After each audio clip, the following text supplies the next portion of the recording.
91.3, 96.7, 90.3 FM.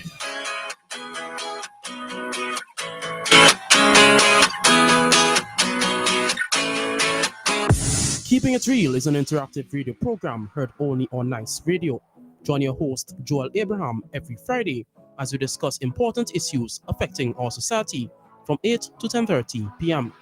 For persons living outside of St. Vincent and the Grenadines, you can still listen to us on Nice Radio's website, www.niceradio.info, or you can email us at bdsnice@gmail.com, or simply give us a call at 784-456-5967. Remember, it's Keeping It Real, the interactive talk show program heard each and every Friday only on Nice Radio.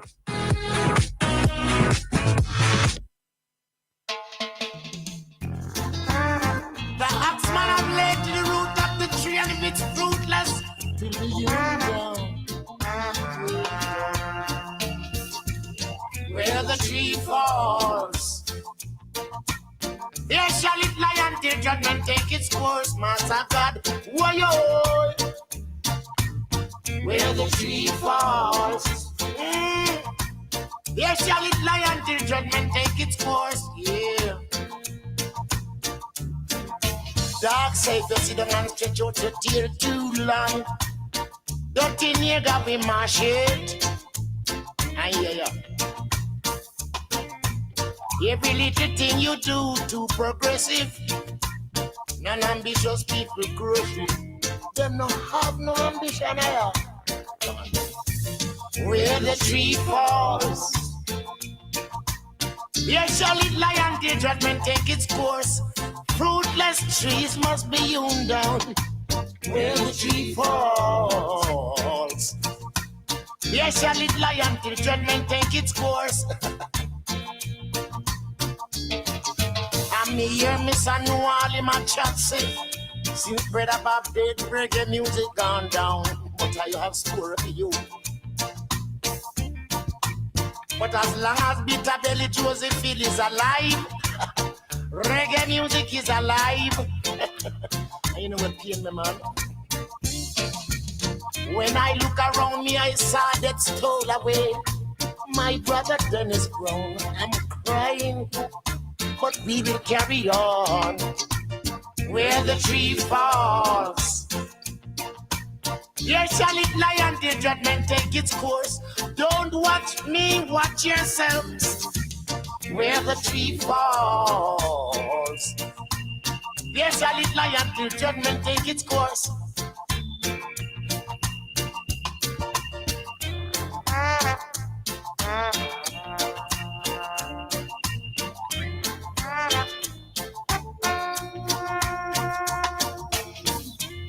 Not everything good for eat sometime. What time people say good for talk. And the same stone that the builder refused in the morning becomes the head cornerstone. A new king sit up on the throne. Hey, where the tree falls, hey, there shall it lie until judgment take its course. Root up all immoral laws. Where the tree falls, there shall it lie until judgment take its course. You know something? Marcus Garvey say all immoral laws must be disobeyed. And no power shall make me bow down to the laws of no little faggot. Forgot that man, not I. For where the tree falls, there shall it lie until judgment take its course. Whether you are tomato or you are cedar, where the tree falls, there shall it lie until judgment take its course. We gonna roll the good old chariot, roll the good old chariot along. Make reggae music go on.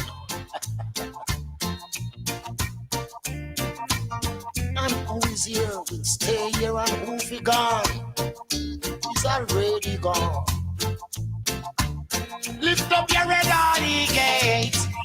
the tree falls, there shall it lie until judgment take its course. Keep on praying with me, my brother, where the tree falls. There shall it lie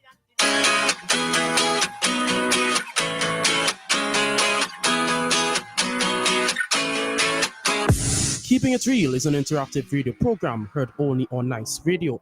Join your host, Joel Abraham, every Friday as we discuss important issues affecting our society from 8 to 10:30 p.m.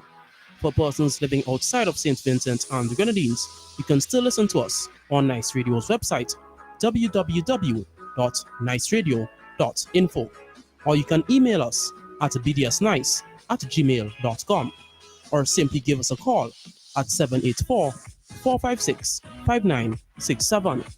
Remember, it's Keeping It Real, the interactive talk show program heard each and every Friday only on Nice Radio. Good night, St. Vincent and the Grenadines. It's Friday, the 7th of June, and it is time for Keeping It Real. So wherever you may be, every nook and cranny, every foxhole, dog hole, crab hole, wherever, submerged, cyberspace, outer space, whatever medium that you may be using to get this program. Well, it's Keeping It Real is on the air, and as you know, there's never ever a dull moment in St. Vincent and the Grenadines. So, we are here to educate, enlighten, and inform. This is not a joking matter. This is for real, keeping it real. And all you have to do is exhale all of the bad air and carbon dioxide that is within you and take a long, deep inhalation of fresh oxygen so that you will be aware, awake, and beaming with energy to be informed of things national, regional, and international. So, Keeping It Real is here, my people. And if you want to partake when the lines are open, remember it's an interactive program. We only ask you to keep it clean. No slandering, no libelous, no scaremongering, just the facts and truth, and just keep it real. But Abraham, it's another Friday. And I was going through the paper and I was reflecting on a number of things on the air for the week. And I wonder if our Prime Minister is for real. And a lot of people are asking me that question. If he has lost his marbles, if he's getting. So I said, why ask me? I'm not the Prime Minister. So how you expect me to get the answer? They said that here it is. The ministers of his parties are almost just like him, and they mentioned about Jimmy Prince and the vaccine mandate and how nobody was fired. Then they went on and they mentioned about the statement that was made by the Public Service Union. But we had made that statement in our previous program concerning the non-withdrawal of the vaccine, because I had mentioned to you where somebody went to the hospital to deal with a patient and they were denied access because they did not have a vaccine card. And I asked you if that's still in thing, and he said you don't know because you haven't heard anything repealing it. So how come now that the Prime Minister could be making statement at all? It was repealed. So and then he's saying that anybody who made that is making it on their own. So it's just another logical thing of throwing somebody under the bus when they make their mistake. Why they don't own up? Yes, one is I'm gonna be mentioning all of the issues that he has uttered and now other people to take the blame for him, not accepting anything that is bad, but anything that to glorify and praise, he want to grab onto it and champion it. Then, Father Abraham, the whole issue about the underpopulation, I want to find out from you if they have carried out a demographic analysis of what really has transpired for us to be in such a situation, because as far as I know, we have a high migration of young persons, highly educated, highly skilled in recent times. So probably within the last 5 years, we probably have close to 5,000 or more young persons that have migrated from this country. If they check it out. Then also there's another large percentage that have died recently with this whole COVID thing. And besides the COVID thing, they have those who have died naturally also too. So that might be in the vicinity of 1,500 or so. So if we really care about a serious demographic thing, you'll see where the population is basically not moving because of the number of different demography within, right? And then they were pushing about family planning and talking about staying in school and your career and all that. So now we are faced with this situation. I agree with him to increase the thing. But if it's the party policy and it's also a mandate of the government, but I hope that he starts implementing it within his party, because he has some young senators that he has just been placed as minister. Maybe he has to enforce it on them that they can't be in the party, because they say you can't be in the party and don't follow the rules. So therefore, I expect them to be following the rules. So by December, I hoping to see those young, beautiful senators and ministers start showing signs. And maybe next year, not maybe, by next year, we should see the fruit of that labor. Father Abraham. And while we're on that, I think his two lovely daughter working within that bracket too, so then he could also ensure that they be part of the whole aspect to ensure that we have an increased population.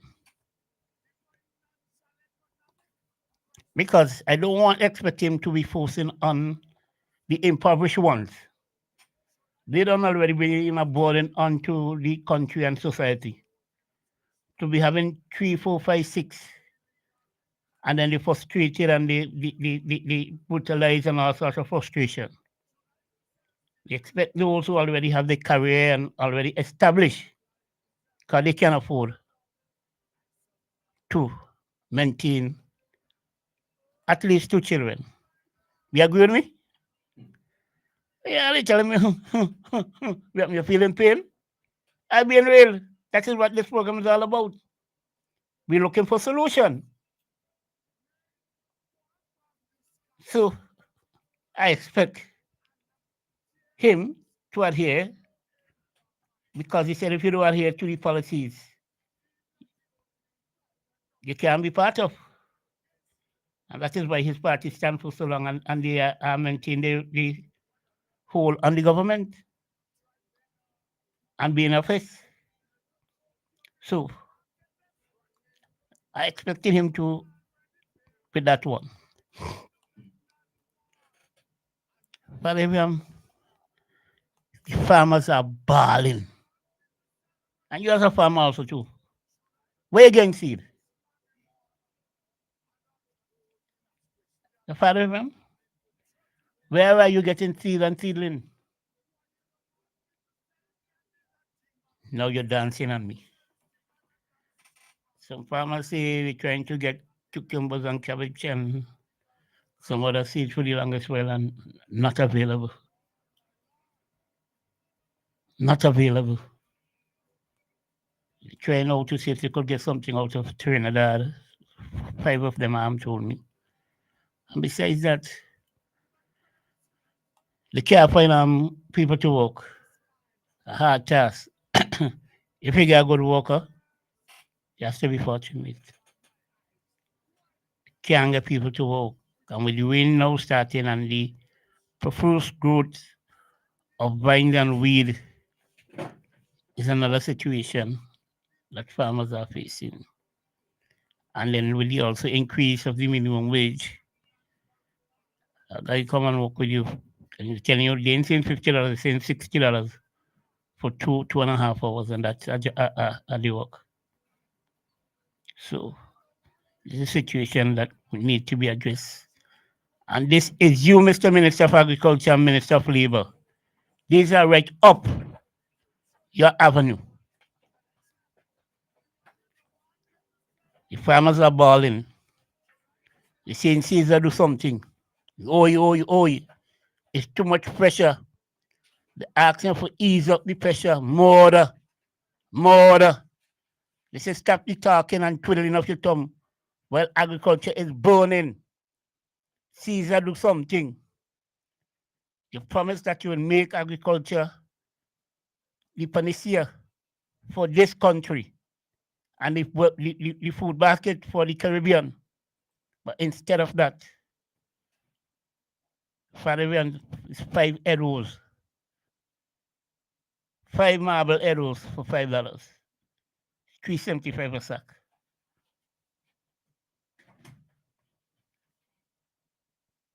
That is the situation that we are facing. So, people, we are headed into the hurricane season. The 1st of June was the hurricane season. And as I mentioned last week, he who failed to prepare, prepares to fail. Put whatever little you can aside because you don't know, because they say it's going to be a real active hurricane season. They are predicting it. Let's hope that it will not be so. And we could overcome the situation without much of a damage. Look for see where you have any rotten board or loose galvanized or whatever, any cracks that may be appearing, and seek the necessary assistance where you can to address it. Father, my people, the vendors,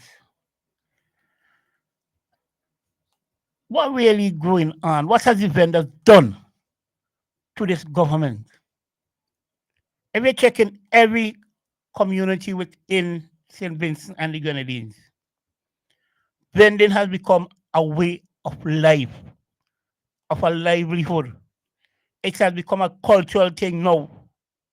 But all of a sudden, vending is a dirty word in the mouth of the ULP.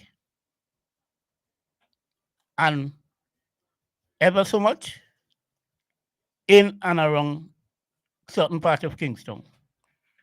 And also certain people. Because you chase the vendors and them off the street.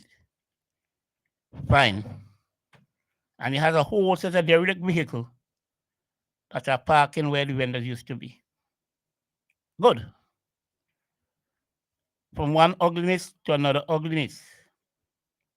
And you have more pollution from the vehicles than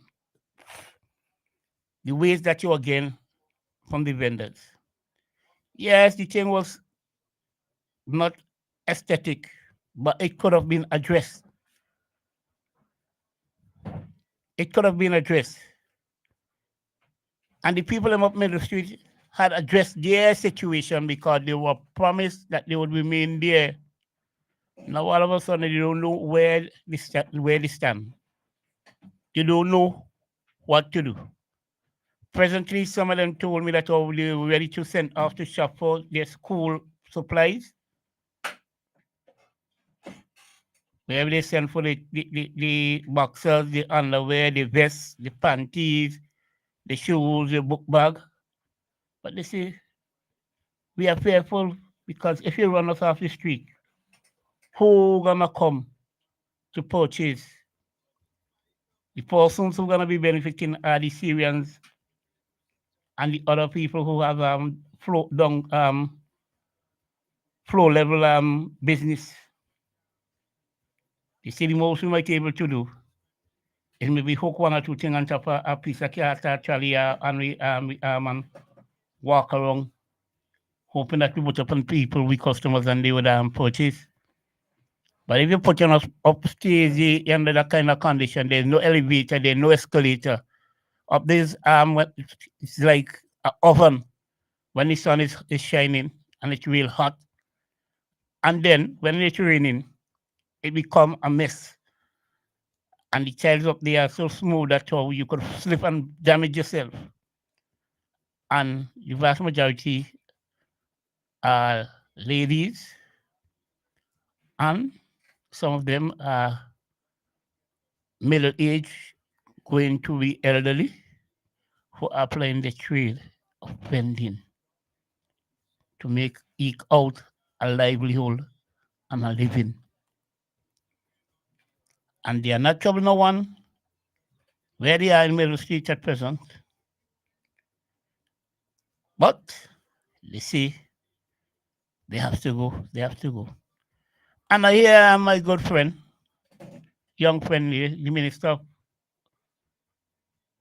Urban Planning and Development, saying that they have a new plan that they're going to be putting in place for Kingston. Well, I'm waiting to see what plan they have as such, because it seems like all they're planning about is just concrete. I long to see them design something with a green space in it, because even the port, I expected some sort of greenery or something about it, but nothing. They're gonna do over Little Tokyo, and I was expected to see some sort of sketch plan to see how the ambience and the difference would be made with Little Tokyo. But I haven't seen nothing. All I hear is that they're gonna be redoing it and they're gonna put on upstairs or whatever. But Little Tokyo can be a very green space as a bus terminal, and with the shops between, where it would be attracting an attraction and not a distraction, and that is presently what it is. But let's hope that you're listening and take heed to some of my utterance. But I am feeling it for the vendors, and they are not on a level playing field, because we have a lady under the old NCB downtown Parabium, and she put it in our vendors thing, and see how they take that. She's a strong supporter of the ruling party. But you put people off the street that they can't sell vegetables and so, but you pass there, you get lime from her, you get breadfruit, you get plantain. So I want to know what those in the market selling. Huh? Yes, she sell fruits, but she sell other products. So how could you have one blatantly doing transaction that is illegal, and it's all well and okay, and she have a whole big spread, but the person then has to go in the market with 2 little counters and so.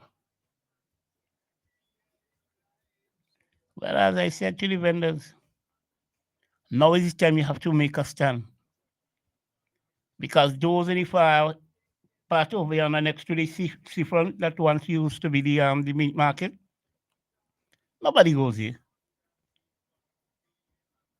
hardly any chance. Well, furthermore, you could see much transaction don't take place over there. The persons and them, the vendors and them over there sometimes have to take up the things and come out on the street, and they have to be looking over the shoulder ever so often for the securities and the goonies who snatch the stuff from them as thief. I don't know how come these people have not reached breaking point as yet, and they have a big escalation. Tongwood has no regard and no respect for the vending on the whole. And this government have gone back on the promise that they had made for vendors. And I heard Ms. Brown stating that how they have made life better for the vendors. I want to know, where do she get her information from? Because I would like her to go and interview these vendors, especially those over yonder by the old market that I'm talking about, which was the meat market. For the past 3 weeks, the people them have no table. So they gone back on the ground. And over there is full of rodents. So the rodents roaming in the night and do their droppings and whatever and thing. They just come and all they have maybe a piece of plastic or a bag to spread on the ground. It's even worse than where they were out on the street, where they had a little rusty table that they made out of plywood that they would have spread and put their stuff on. They are back on the ground. So how life has been made better for these vendors? Tell me, Miss Brown. I heard you saying that. You have moved them off the street and things are better. You're right. Better. You must talk about better weed and better Allah. The vendors them want the blood clean out so they could understand what it's all about. For education. We are coming to the end of the school year. I believe by this next weekend coming, we should see the results for the CPEA. We also should hear about the placement of those who are left in preschool to go into primary school as to which school they will be thing. I heard a little controversy was in the air about graduation, where some children must go to school a boombox and was enjoying themselves prior to graduation, and then they were banned and say that no graduation because their behavior is not suitable and unbecoming. But children are be children. So when you go about and for such an incident, you can't call the children and guide them in a proper way. And your thing is to punish everybody, whether those involved or not involved. It's like there's no forgiveness. There's no forgiveness. And you're wondering what may be the situation concerning when the result come back from CXC. And where would people find money for but also to the registration going into to various schools, because some school had done start to mention about increasing the fee, right? And registration in some schools is as much as $500 and something for registration.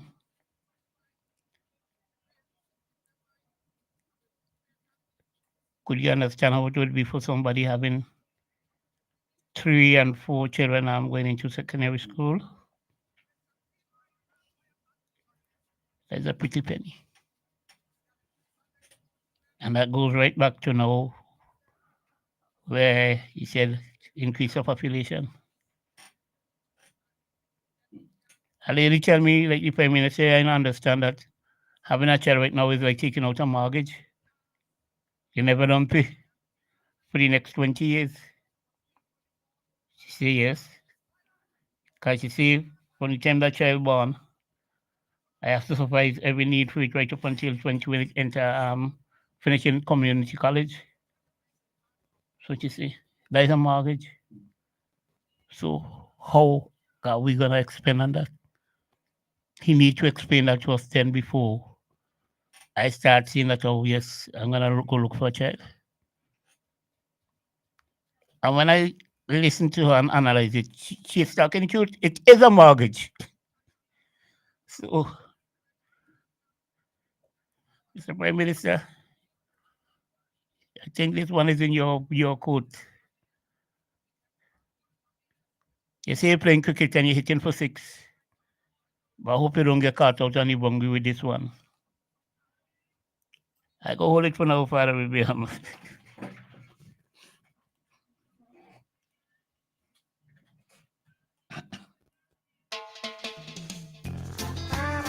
The oxman have laid to the root of the tree, and if it's fruitless, till the year down. Where the tree falls, there shall it lie until judgment take its course, Master God. Why-yo?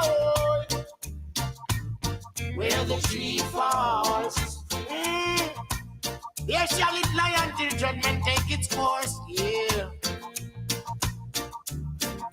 Dark side, you sit down and stretch out your tail too long. Dirty nigga, we mash it. I hear ya. Every little thing you do too progressive. Non-ambitious people crush it. Them no have no ambition, I where the tree falls, there shall it lie until judgment take its course. Fruitless trees must be hewn down. Where the tree falls, there shall it lie until judgment take its course. And me hear me son know all in my chat say, since Brother Bob dead, reggae music gone down. But I have score for you. But as long as Bitter Belly Josephine is alive, reggae music is alive. You know what pain me, man? When I look around me, I saw that stole away my brother Dennis Brown. I'm crying, but we will carry on. Where the tree falls, there shall it lie until judgment take its course. Don't watch me, watch yourselves. Where the tree falls, there shall it lie until judgment take its course.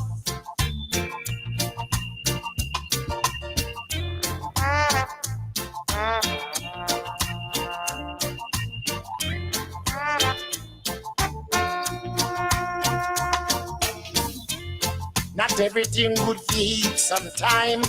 Old time people say good for talk. And the same stone that the builder refused in the morning becomes the head cornerstone, and new king sit up on the throne. Hey, where the tree falls, hey, there shall it lie until judgment take its course. Root of all immoral laws, where the tree falls, there shall it lie until judgment take its course. You know something? Marcus Garvey say all immoral laws must be disobeyed. And no power shall make me bow down to the laws of no little faggot. We got that, man, not I. For where the tree falls, there shall it lie until judgment take its course. Whether you are tomato or you are cedar, where the tree falls, there shall it lie until judgment take its course. We gonna roll the good old chariot, roll the good old chariot along. Make reggae music go on.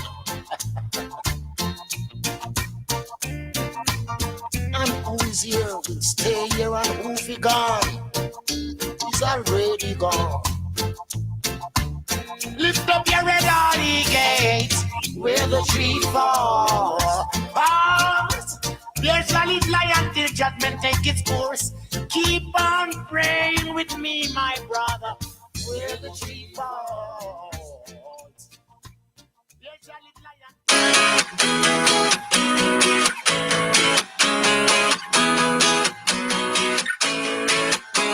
Keeping It Real is an interactive radio program heard only on Nice Radio. Join your host, Joel Abraham, every Friday as we discuss important issues affecting our society from 8 to 10:30 p.m. For persons living outside of St. Vincent and the Grenadines, you can still listen to us on Nice Radio's website, www.niceradio.info, or you can email us at bdsnice@gmail.com, or simply give us a call at 784-456-5967. Remember, it's Keeping It Real, the interactive talk show program heard each and every Friday only on Nice Radio.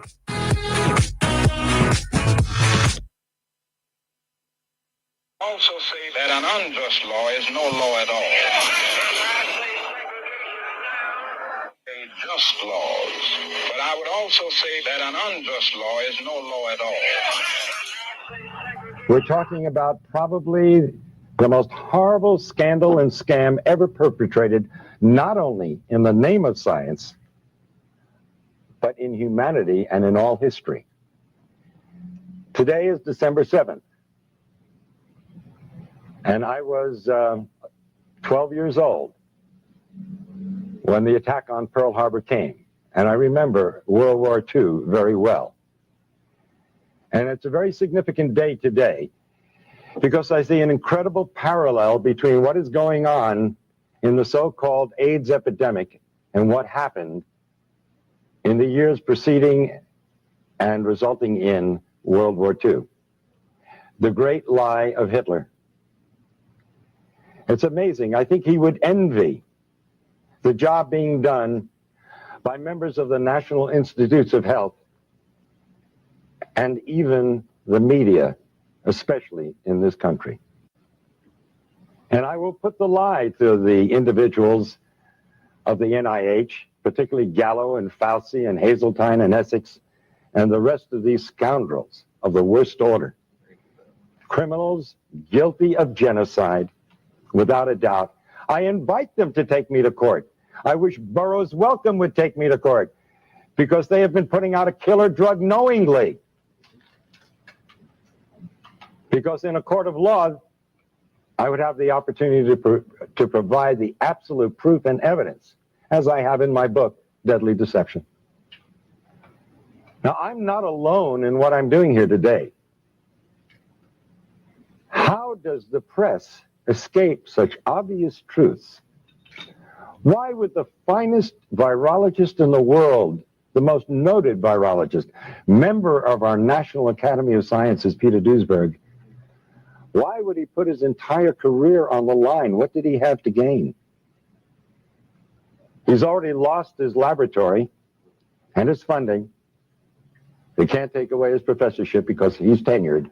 We're quoted on CBS Face the Nation saying it's easy to criticize, but they're really criticizing science because I represent science. Do you represent science, Mr. Fauci? I am a scientist who uses the scientific method to gain information. Yes, you said you represent science. Do you represent science, Mr. Fauci? Yes Again, or no? Yes or no? No, that's not a yes or no Yes, answer. it's a yes or no. I don't think it is. Okay, well, we'll take that as a you don't know what you represent. Mr. Fauci, you also represent the type of science that where you confess that you made up the COVID rules, including I didn't hear what you 6 said. feet social distancing and masking of children. I never You said just- I made anything up. You admitted that you made it up. You I made it didn't up as say you went. I made it up. So are you saying this is fake news, Mr. I Fauci? didn't say I made anything up. What did you say? I said that it is not based in science and it just appeared. But you also told the American people they had to distance by 6 feet.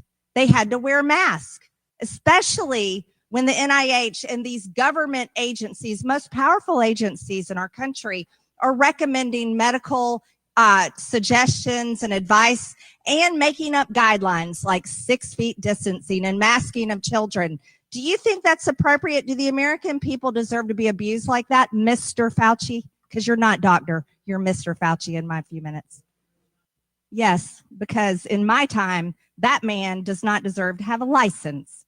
As a matter of fact, it should be revoked and he belongs in prison. That was one of the most insulting things to Americans, having to watch the games from home where you got to go and enjoy the game and sit right next to people not following the 6 feet of distancing, not wearing your mask, and everyone else was forced to stay home and stop enjoying life. And your science here, your science is displayed perfectly in this picture where children in school were put in plastic bubbles because of your science, your repulsive, evil science. And let's go back to your very own email. You said earlier you don't use email. Oh, you do. Right here. This is your own email where you said the typical mask you buy in the drugstore is not really effective in keeping out virus. I do not recommend that you wear a mask. This is your email. This is your own words. But yet children all over America were forced to wear masks. Healthy children forced to wear masks, muzzled in their schools. And then they were forced to learn from home because of your so-called science and your medical suggestions, while you and all your cronies get paid from Big Pharma. You know that what this committee should be doing? We should be recommending you to be prosecuted. We should be writing a criminal referral because you should be prosecuted for crimes against humanity. You belong in prison, Dr. Fauci. What you're seeing as attacks on me, quite frankly, are attacks on science. Because I represent science. People should not be walking around with masks. Wearing a mask might make people feel a little bit better, but it's not providing the perfect protection that people think. Let's see if we could put this to rest once and for all. Cloth coverings work. You put another layer on, it just makes common sense that it likely would be more effective. Now, early on, the recommendation was not to wear a mask because of the shortage of it. Oh, if she got the flu for 14 days, she's as protected as anybody can be, because the best vaccination is to get infected yourself. Vaccines are highly efficacious. They are better than the traditional response you get from natural infection. The estimate is that you'll need about 70%, maybe 75% of the people in the country vaccinating to get that umbrella of herd immunity. Let's say we get 75%, 80% of the population vaccinated. I say between 75 and 85% of the population. The number could be 90, it could be 85. We don't know what it is. Just get as many people vaccinated as you possibly can.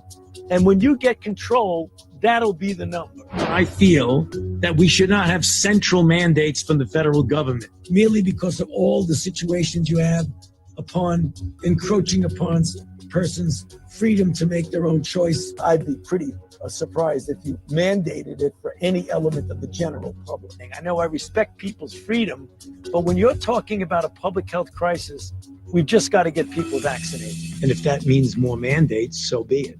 A vaccine requirement for a person getting on the plane, anything that could get people more vaccinated would be welcome. You use lockdowns to get people vaccinated. When you get vaccinated, you contribute to the community health by preventing the spread of the virus throughout the community. In other words, you become a dead end to the virus. Vaccinated people who ultimately get infected, they are capable of transmitting the infection to uninfected individuals.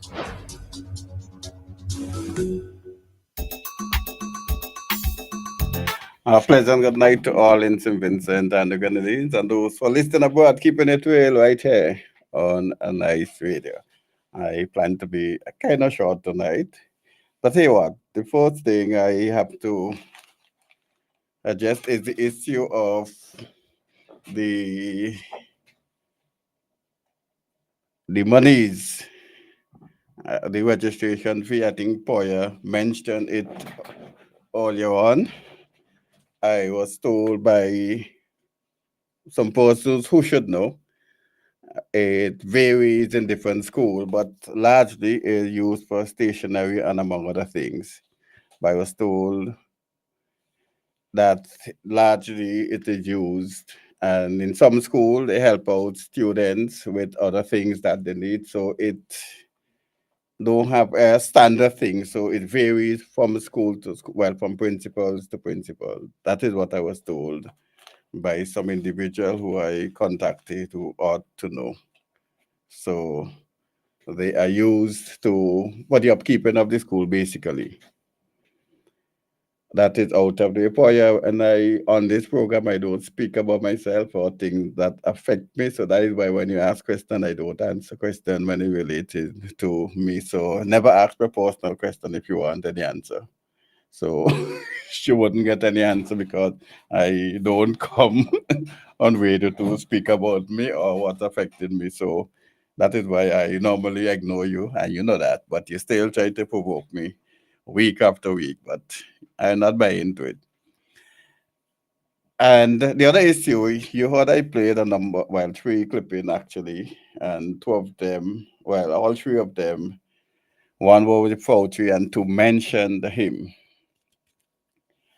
And I saw a clipping was sent to me with the Public Service Union and the Prime Minister basically refuting what was said by the Public Service Union. And as Poya rightly indicated, I think it's last week or week before, and I think Frank mentioned it last week also when person suggests to him that we should finish with this because COVID is over. And he asked the question, so why are the public servants who were sent home not rehired? I think Frank mentioned that last week. As far as I am aware, if it were done, like I indicated, I am not aware whether or not the particular provision that were in place for COVID, whether or not they were repealed or removed from the books or from the Public Health Act. We remember that public health order came into effect during the COVID issue, and I am not aware that it was removed or repealed. So therefore, I tend to stand with the PSU and indicated that it's still in effect, because once the particular law is not removed from the book, then the law stands. And we ought to know that. And let me just backtrack a little. You remember some law recently where the kings and other person were arrested, indicated that they were protesting and they shouldn't protest within 200 yards of a public building and all those sort of things. And I indicated to you, rightfully so, that after the Constitution came into effect and other laws, that law should have been off the book, but they were not off the book. And they used the law to make the necessary arrest. But I indicated to you also that based on the Constitution, the right to associate and protest is a fundamental right. And you heard my good friend, my departed good friend, Pierre Campbell, indicated also, whether you disagree with the reason why the individuals are protesting, that is their right, and no one should take away that right from that or those individuals. So protest is a right enshrined in democratic societies. So we have the COVID, the emergency, the COVID-19, the emergency thing that came into effect. And as far as I am aware, and it seems like the PSU also, and I believe that they will be following by getting the Gazette from the government printer. I know when I used to be in an organization, we used to be getting the Gazette, so we'll know what is happening. So unless it was gazetted to say that the quote unquote section, the COVID-19 Emergency Act, subsection, blah, blah, blah, is now repealed, and I stand with the president of the union, that is still in effect, unless I can see some document to say that it was repealed, then I stand with the president and disagree with Dr. Gonzalez. The matter is still before the appeal court, within the judgment, because the matter was ventilated before the court, and the public servants and the teachers patiently await the ruling of the court on that matter. So if for Dr. Gonzalez sake the matter were the law is no longer in effect, then why are the teachers not rehired?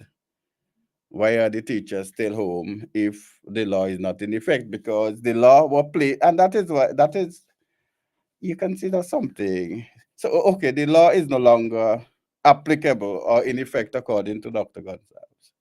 The law was put there for emergency period, and even under the Emergency Act, let me simplify my constitution.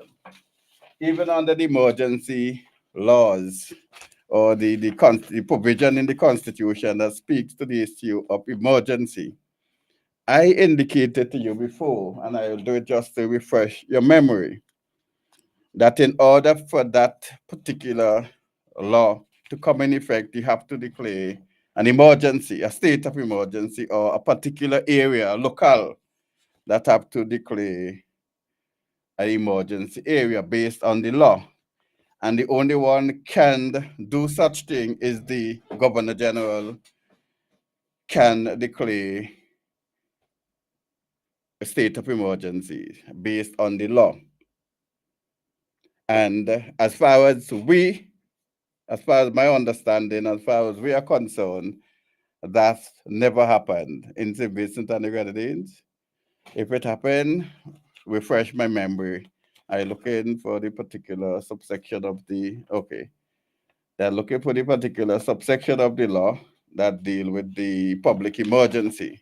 So the Constitution is the supreme law of the land, and we all know that by now, that any law that contradicts the Constitution, that law is void or have no effect on anyone, including us.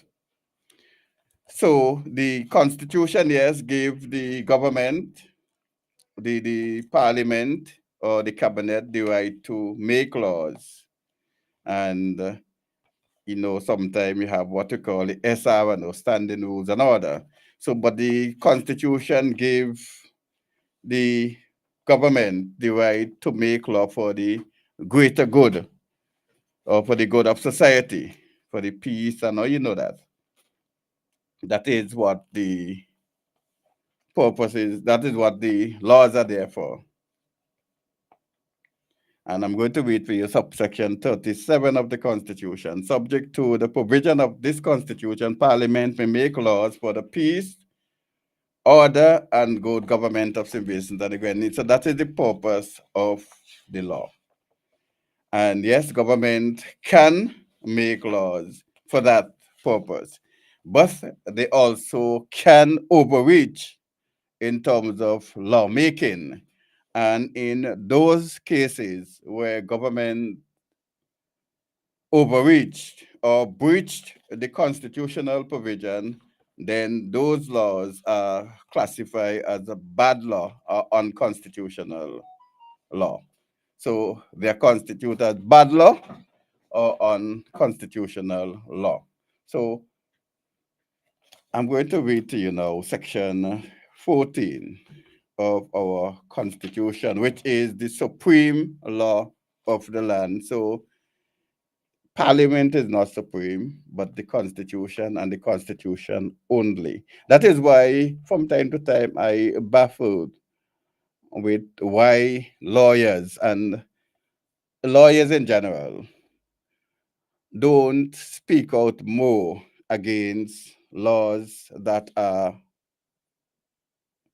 bad, that are unconstitutional, that should not be on the books. Why we don't have more lawyers speaking out on those issues. So nothing contained in or order or done under the authority of the law enacted by Parliament shall be held to be inconsistent with or in contravention of Section 3 of Section 13 of the Constitution, to the extent that the law authorizes,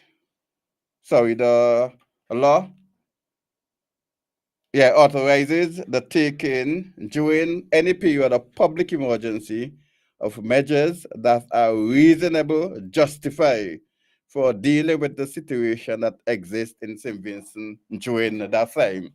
So here, Joe, we have an emergency law, but we never declare any place or state of emergency. But the emergency law was put in effect, and according to my understanding of the Constitution, the emergency law must be reasonable and justifiable. So you can see why some of us had problem with the COVID-19 law, because it basically discriminate against a particular section of our society, that is the teachers, the public servant, and other thing, because the act did not make it mandatory that all public servants or the rest of society mandatory took the vaccine. So the law in itself, in my opinion, was discriminatory in the sense that it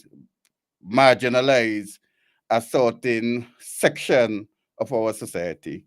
So in that aspect of it, I think the law was discriminatory and even went a little further going a little further to suggest that the teachers were targeted because they were never before declared as frontline workers. As far as we are concerned, they were never declared as frontline workers, but during this particular period, they were targeted as frontline workers, and the law reflected that. So they were mandated to take the COVID virus vaccine when the rest of the public service were not so mandated to do that. So you have a certain section were mandated to, and the rest of the public service or public servants were not, because remember the confusion with the public health workers when Jimmy Prince indicated that they should take it, and there was a confusion that they should not because they were not classified under the law and they were asked to go back to work. So let me just read that again at the section 14. I could go on and on, so I will just go on a little more and then I open the line and then we interact. Nothing contained, so I think I need to read section 3, subsection 13. Well, that is basically speaking to the issue of detention and other things. So, yes. So, section 13, sub 313, yes. So, bear with me a while. 13 deal with the issue of subject to the provision of section 4, 5, and 7 of this section, no one shall make any provision that is discriminatory either of itself or in its effect. Subject to the provision of subsection 6, 7, and 8 of this section, no person shall be treated in a discriminatory manner by any person acting by virtue of any written law or in the performance of the function of any public office or any public authority. So this is the part I was telling you. So the law in itself was discriminatory against the rest.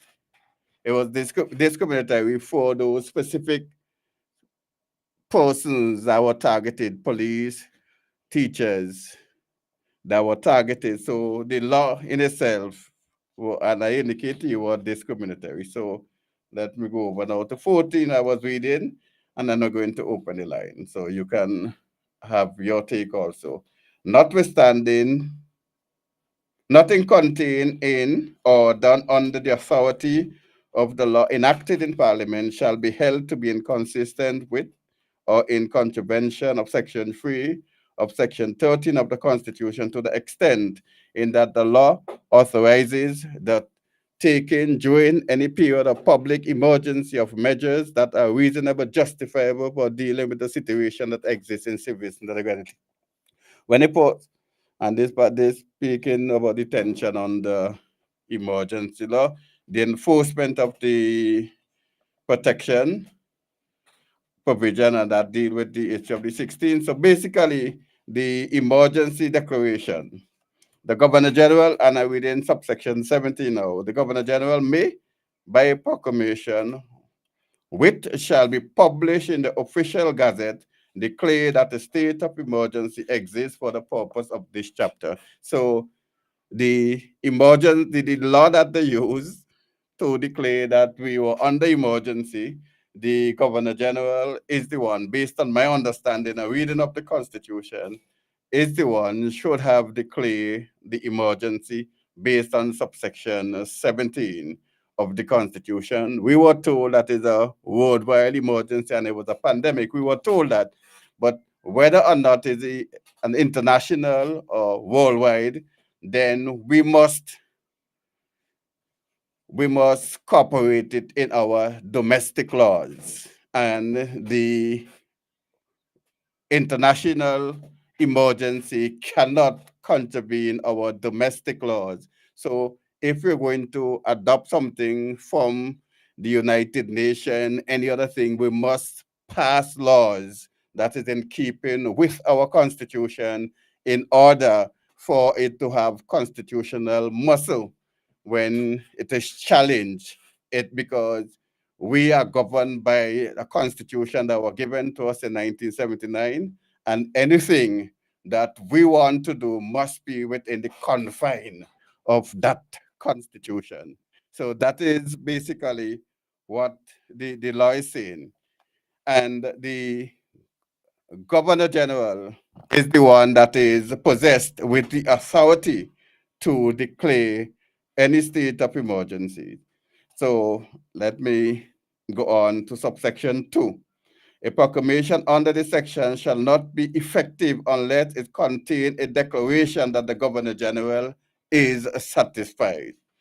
So the declaration, the Governor General must be satisfied with it that yes, there is a genuine case of emergency based on the information that were provided to the Governor General, and the Governor General will affix her signature to that emergency declaration. So if that is not done, we cannot listen to Fauci and the World Health Organization and all the other organizations you heard Jimmy Prince mention of, because they does not govern us, and their regulation or the motion or whatever they pass does not govern us until it is incorporated in domestic law. So I wanted to get that straight.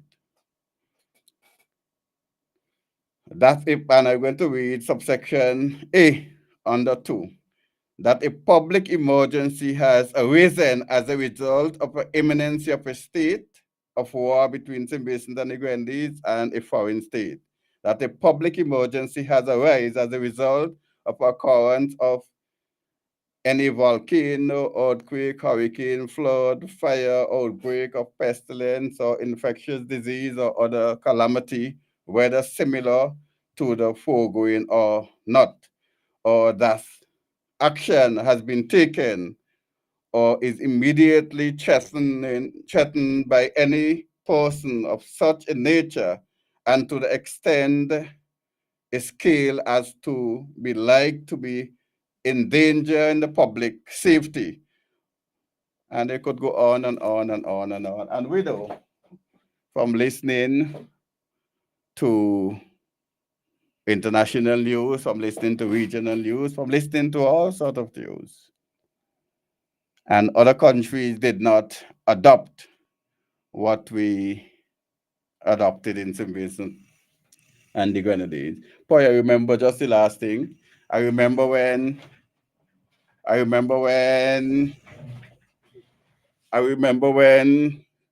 the government of Grenada took over.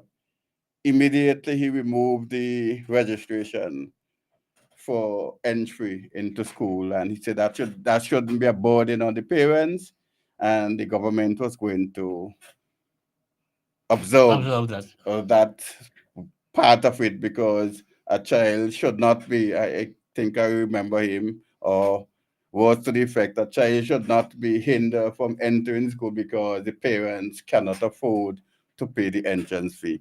And immediately when, I think Deacon Mitchell, when he was elected Prime Minister of Grenada, he removed that particular provision. Poya, just say, with the lines are now open if you want, as me and Poya chit chat now. The 4565967. Oh, I think we have our first caller. Poya, like they want to hear from you again. A pleasant good night. Pleasant good night. Good night. We heard from Poy already. So let me relax here a bit. Now, let me read you something. Let me read you guys. Let me read St. Vincent and Grenadines. Somebody sent me this thing this morning. Mm-hmm. Government is not your friend. The law is not to protect you. Money is not here to give you life. The church is not here to save you. The doctor is not here to make you healthy. The pharmaceutical company is not here to cure you. Until you realize that you are not free. Somebody sent me that this morning, and I thought it was interesting that I would share it with the people out there. I like to share, see? Now, gentlemen, boy, I hope I won't take on too long. But, Poya, your favorite subject. What's that? The vendors. Favorite subject. Well, again, I like to say I've been on, advocating certain things for years since the NDP bill day. And, okay, things were haphazard and so on and so on. But I want to reference now, particularly the people in Mill Street. Well organized. Nobody can argue with that. Well organized, not unsightly, anything like that. But somebody got some brilliant idea, sarcasm folks, that they should take peddlers, that they should take vendors off the street and put them on some high-rise building somewhere. When the truth of the fact is, vendors, people shopping from vendors is on the spur of the moment. Mm-hmm. You're walking down the road and they see something and hey, I like that. Mm-hmm. How much for that? Give me. You think who's gonna go on some skyscraper somewhere to look for something from any vendor? Who? I mean, this is just shameful. Absolutely shameful that these people will be put in this position. Some of them old. The elevators going up that place, they walk, the 110 floor, they walking. Poya is the manager for the vendors. You have to answer that. They ever walked? No, he's not the man. We're talking about we're talking to the people who telling them to go on the skyscraper to vend. Yeah. Again, but here's something, fellas. And that you play that tune there. Gotta do something that tune there. Mm-hmm. From culture. It's yes, culture, folks. Culture. All immoral laws shall be disobeyed. So you see, I always got a problem when people come and tell me, Frank, it's the law. Don't tell me that, because it's man. Them laws you're telling me about, man made them. And until man has become perfect, don't tell me about it is the law. Don't tell me that. So automatically, I'm supposed to bow down. Well, it's wrong, folks. I like to use this one for all of them. Owning slaves was once the law. Mm-hmm. It should have been disobeyed from day one. Anybody who aided a runaway slaves, for example, a famous fella named Frederick Douglass, he ran away about 6 times. And then ended up being the ambassador, the first ambassador to Haiti. I wonder how many of them know that. They don't know that. That man could write. Man taught himself. Man could write. Lord of his mercy. I wish I could write like him. So that was the law, folks. So don't let anybody tell you no damn stupidness about it's the law. So you're supposed to obey. All immoral laws should be obeyed, should be disobeyed. Now here's this. So now, gentlemen, the kind of fella, you know, they already run the people over here at Ardenville at Roundabout who are doing a little try to eke out a living in front of across by Massey, right? They're under, right? Well, one little fella decided, I'm starving. I don't want to go tea Frank's food. So maybe I could go up there and beg him for some mangoes and go there and sell them. Well, what do you think the police did yesterday? What y'all think the police did yesterday, folks? They went Seize there, him and mash up took his thing and them? Yes. Took the stuff and told him to come to the police station to get them. He went and was subsequently charged.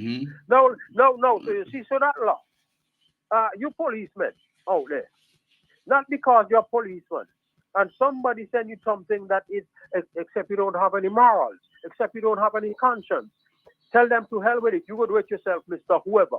I'm not doing it. It's against my better judgment. Don't do it. No immoral laws should be obeyed or enforced. You see, it's like people don't. Somebody thinks like in Australia, doing this fake pandemic thing. If you went in the park, and talked to somebody, police will lock you up and beat you up. Yes, it happened. A guy won a case a couple of weeks ago there, where the police went and messed with him, and he went to court, and the judge said, no. The guy was walking away. All you went 6 all you and beat up the guy, and the guy hit one all you a damn slap. All you cause it. Go about all your business. Frank, what was the charge? What was the charge for the individual? The charge, I don't know exactly. Okay. What, but the charge. Well, I guess maybe illegal vending or something. I'm gonna find out from his relatives. Yeah. But the charge, and if the guy is listening, this is the problem. People, listen. I know you're all afraid, but call. If I mention this now, call and let the people know what exactly took place. But I know that they went there, they took the guy's stuff, tell him come to the police station for them, and then charge them. Tell me something, man. That's an immoral law. But guess what, folks? You see, because some people hate the NDP, but it should not be about NDP or anybody. And they love the ULP so much, so that nothing they do is they find objectionable. Well, sorry, I ain't in that. The Calypso there. Put your country before your party. And I keep saying this too. Anybody who say me I die hard, this and me I die hard, that person is the enemy of the state. That person is the enemy of the state. Anybody who is a die hard anything to any political party, you're enemy of the state. You're not for your country, because anything your party do, you will find some kind of mealy mouth to defend it. For example, everybody is now carrying on about a Calypso by a fellow named Zion I. Now, a couple of years ago, Zion had sang something similar, and when he was on stage, they actually cut him off.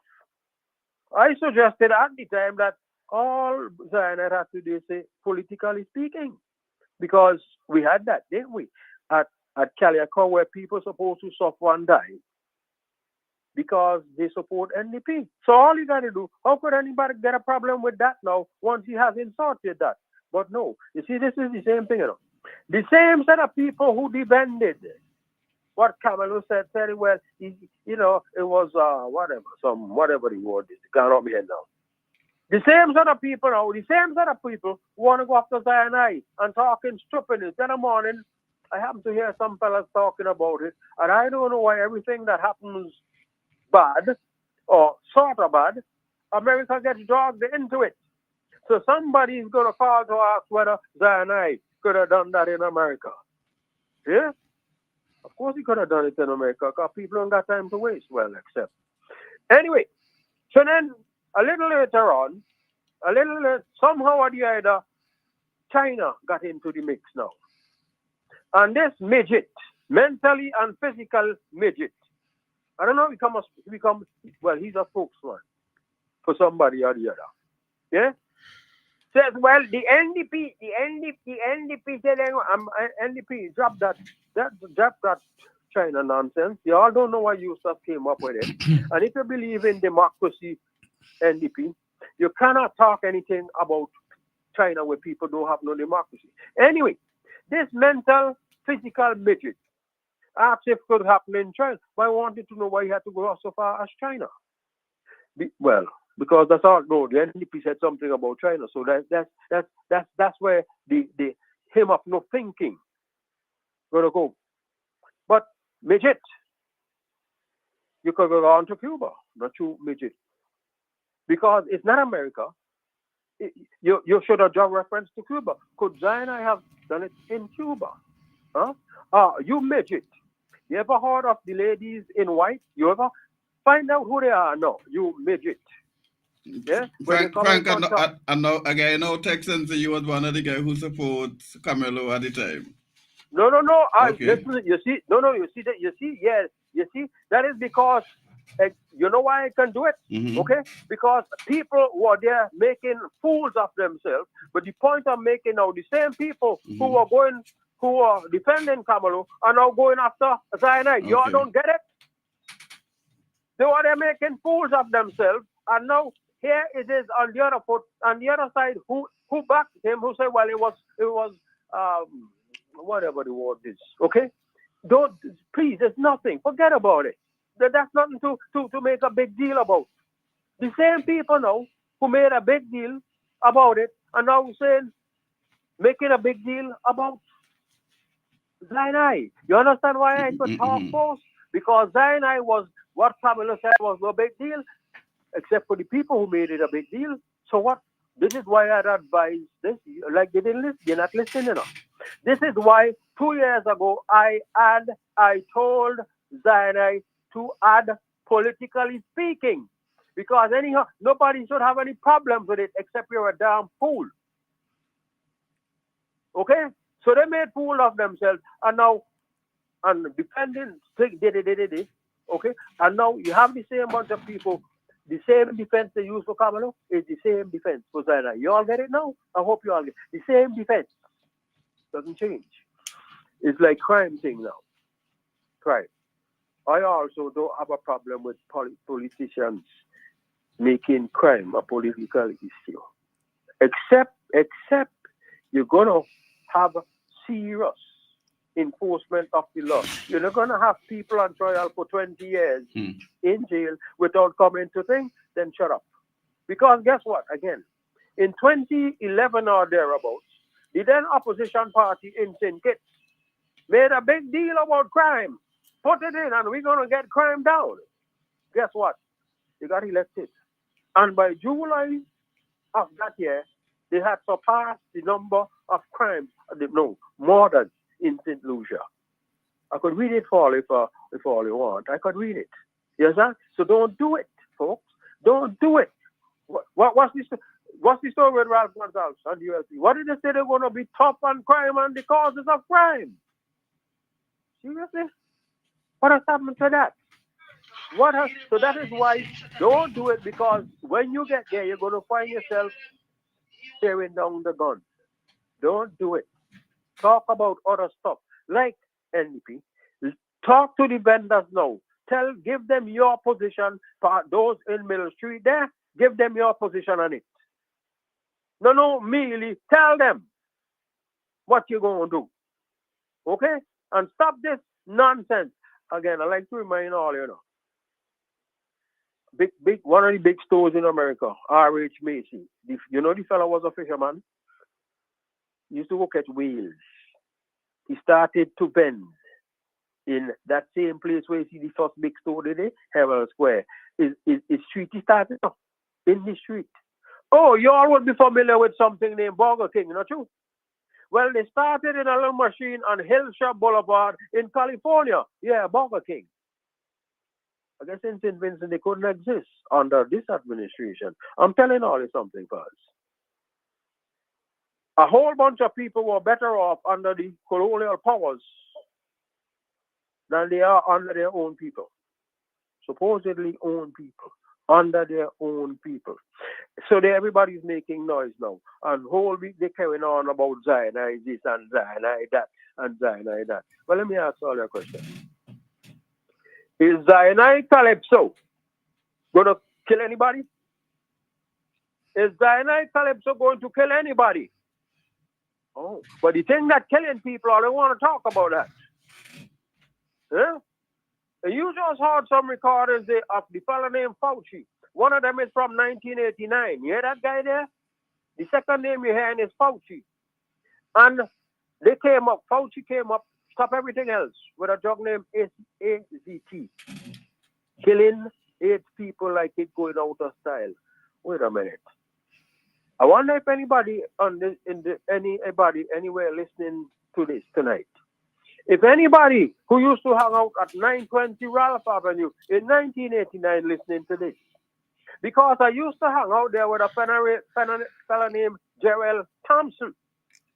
And Gerald Thompson, you are going to find all his stupidness he wrote in the papers in St. Vincent of AIDS was going to kill everybody. Yeah, he came down to St. Vincent, and all of a sudden, the river in Chateaubelair was so full of diseases, everybody going to the river would have been dead, or should have been dead. Anyway. So when he comes up now back in Fauci and his crap, you can't be surprised. Well, you all would because you all didn't know. What they're talking about AIDS. If you walk there to somebody with AIDS, you could get AIDS. Fauci, folks. Fauci should have been in jail a long time ago. Again, I'm going to remind all that in May of 2020, I said Trump should get rid of the fellow. Some liquor. But he eating on the shop in St. Vincent. Right, Lance Rodriguez? Anyway, call me to tell me that, well, is Reagan who hired him? Like, oh, I see. So, if Ralph hires somebody, it's fine because they're supporting Ralph. Yeah? Well, I don't have that mentality. None of you.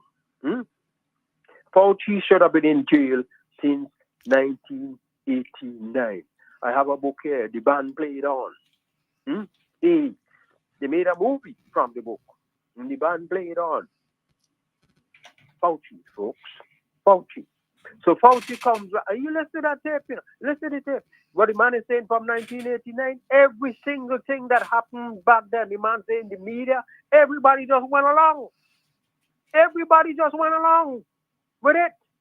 How in 1920 Fauci could repeat the thing? Everybody forgot. The so-called media in America forgot that Fauci played this game before. You know, was supposed to send all or something, you know, of all the different years, different disease, a different year from 2003. Anyway, people. So you have Mr. Fauci there, and you all listen good. Okay? You see the long word, Mr. Fauci? In July 2021, Mr. Fauci is there telling you all that if you get vaccinated and you get COVID, it makes no difference, except Fauci was playing it down. Here's what happened. Here's what the Lancet study showed. That if any one of you, got COVID, okay, and you get reinfected, well, apparently they can't find anybody who was reinfected, but here what happened. The reinfected person, all right, let's put it this way. The fresh person with COVID has less viral load in their nose to pass it on to you than the person who was vaccinated. In fact, the person who was vaccinated had 251 times more the viral load to pass it on to any one of you in St. Vincent and the Grenadines. Let me tell all you. You see what I'm just telling all of there? Ras Gonsalves had that in July of 2021. So he's not telling anybody go get vaccinated wasn't going to stop a damn thing. The man we had here knew. And I got the proof, folks. Because I sent it to him. And I tell all you again, that is why when the first protest started, I decided I'm going down there. Because Not because I support you and defend your tail when people wanted to put you, Abraham, you know where we go? Next week, we're going to get the representation of the People's Act. So we could read what happens if a person is convicted of an electoral offense. What happens to them? Not necessarily going to jail, but guess what? You think we should leave it till next week so we make sure they tune in to find out what happens if you are convicted of an electoral offense? Well, some people did something that I knew was wrong, and simply because I was not on his side didn't mean I should let them get away with it. So I went to the newspaper, and you have the tale of two tapes. The tale of two tapes. So I don't play that. Wrong is wrong. I don't give a hell who you are. I'm going to tell you you're wrong. So, Ralph Gonsalves knew. How could they then be signing affidavit, talking stupidness, and the blowfish from St. Luke, from Dominica, coming to talk about that's the only option? It was not an option. It was never an option, because it didn't stop you from getting COVID. In fact, if you got the thing and you got COVID again, it made it worse. You got 251 times the viral load in the nose. It makes you a more dangerous person to walk against too. Not you, fellas? Not you? Yep. And I got this study. I got this study too from the largest health place in America. Okay, where they did a study of 51,000 workers, and they discovered what I'm telling you, that the person who were more dangerous were the nurses, the doctors who got COVID and get COVID, who got the jobs and get COVID again. And guess what, folks? The more jobs they got, the more dangerous they were to the rest of the workers and the people in the hospital. So if I'm telling you that Ralph Gonsalves had that, why did he insist and forcing people to get this stuff? And I'll tell you, I send that to one fellow in the LDP and Julian Francis to it. They had it. So now, again, folks, I'm going to get off the phone. But guess what? I'm telling you again, you heard Fauci there? You heard the lady Fauci there, you know, talking his stupidness. But guess what?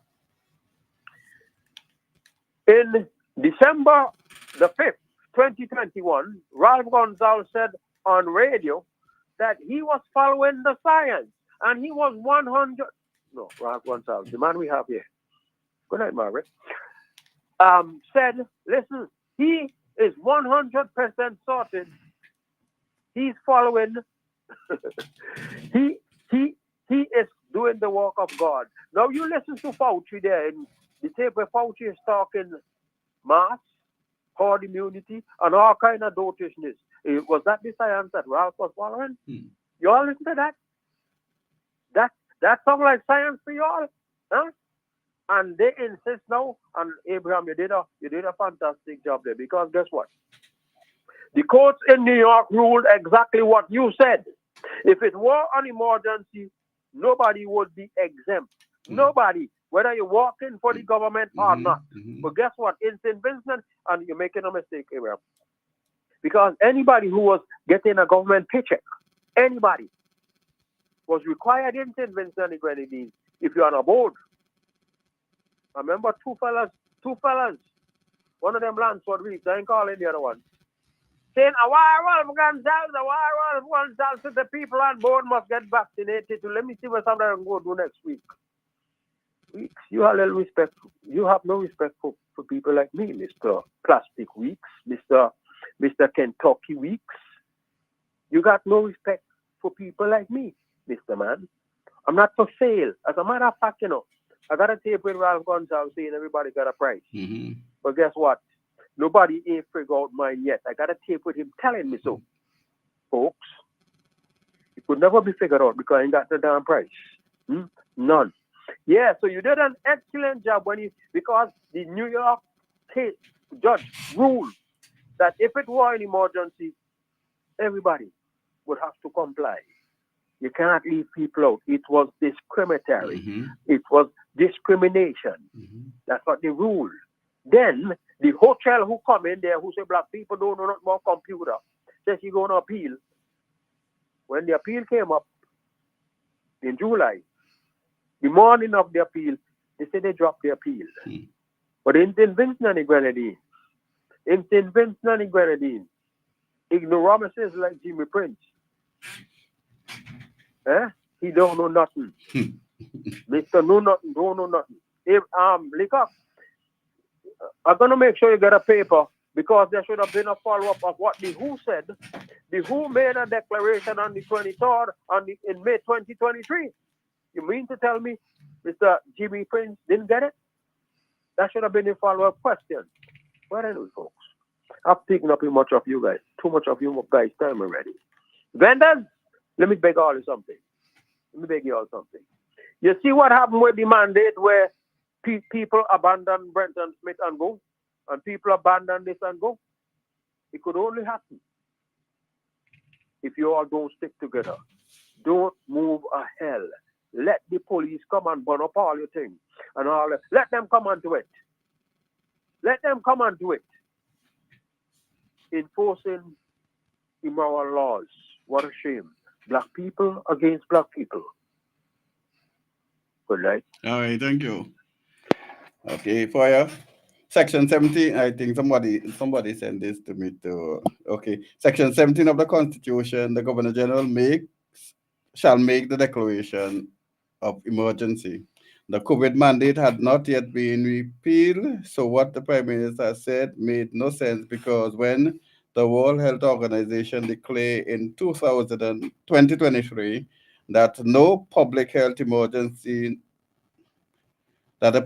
emergency no longer is in effect, our government was filing the case about a month after the declaration by the World Health Organization.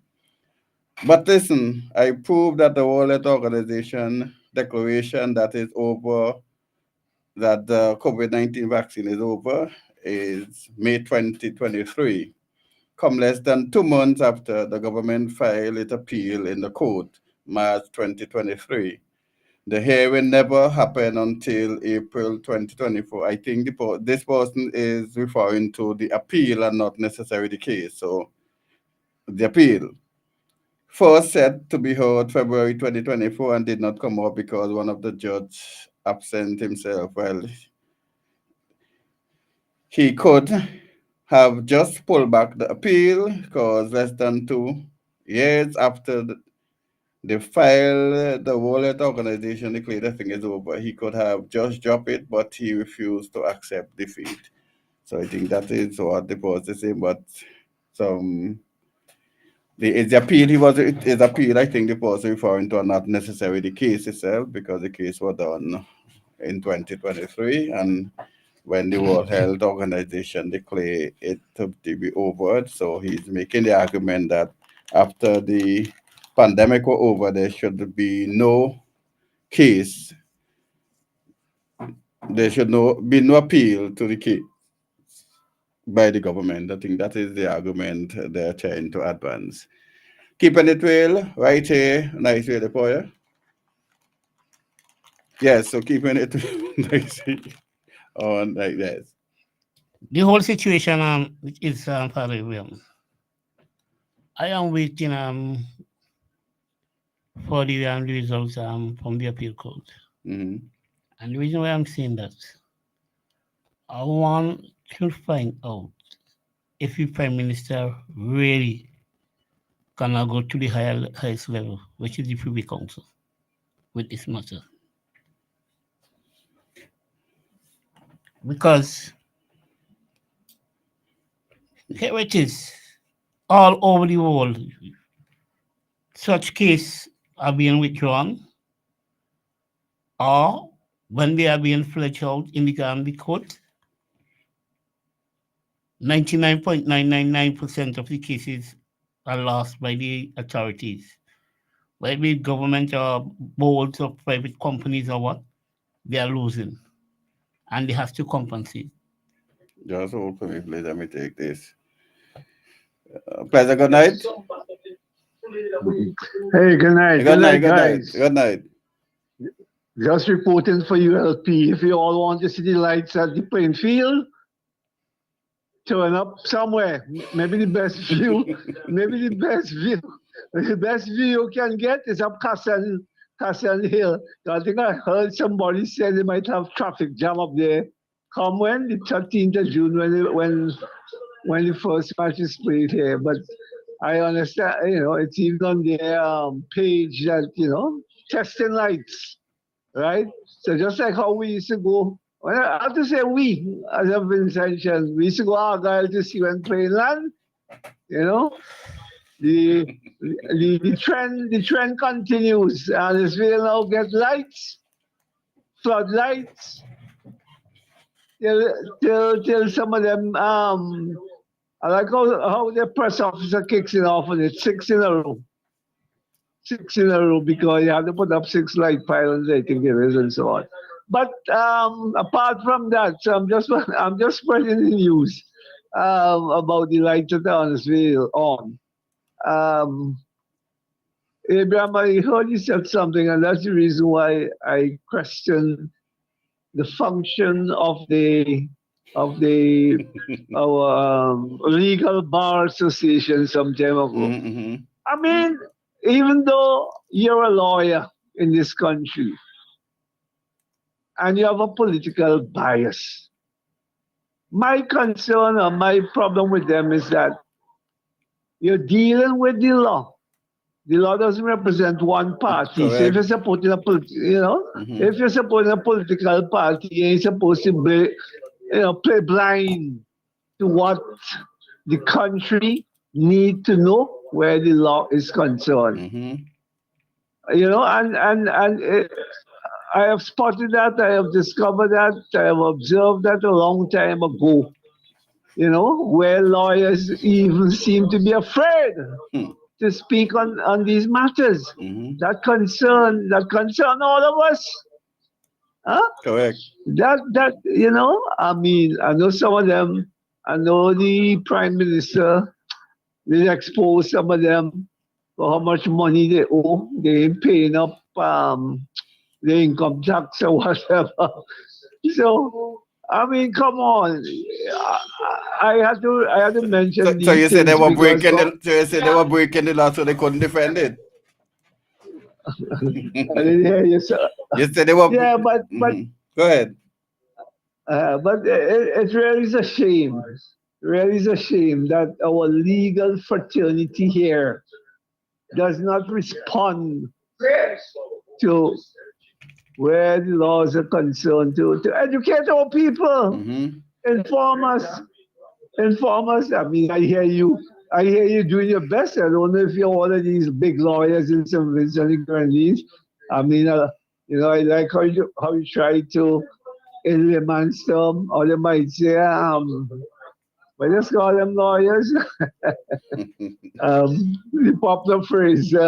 Goat skin? Yeah, but goat skin lawyers. I don't know if you qualify as one of them, but I commend you for all this. Well, I know you have some legal experience, having been among some of the lawyers that worked with one or two of those lawyers. But I think it's important that our legal bar association dealing with the law need to get out of the or stop this politicking too, because it shows that they are fearful of the powers that be when they behave like that. That's how I see it. And they have an important role to play in that. There was something else. And congratulations to Poyer. I call him the manager for the vendors. I don't know how to do that. but I listen to the program every week, and I really must big him up. I really must big him up for coming out on behalf of the vendors. I hope the vendors are taking note, and I hope they're treating him well too, because I know he always gives us an update on the vendors and how they are being treated. This is also very important. I mean, we know how life is hard. This is meat hard for boil these days in St. Vincent and Grenadines. And everybody has to make a living, right?